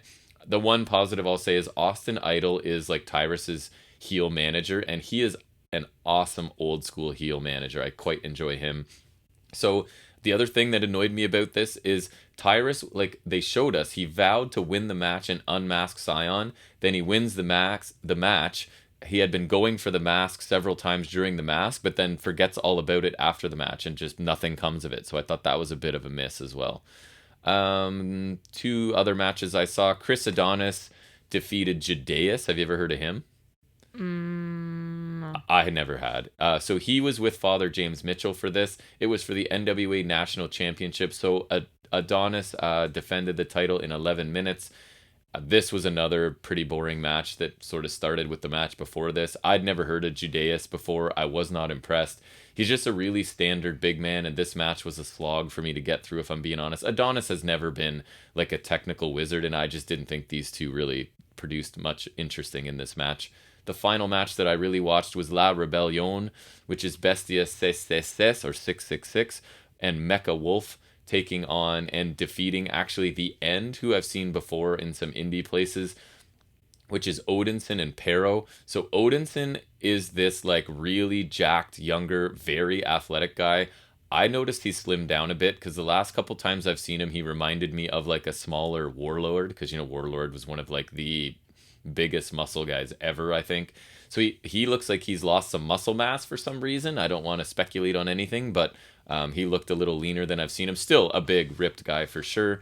So this was just under 8 minutes, and Odinson's honestly a really impressive athlete, and I wouldn't be surprised if we see him in a major promotion in the future. He kind of ticks all the boxes of what a major promotion's going to want.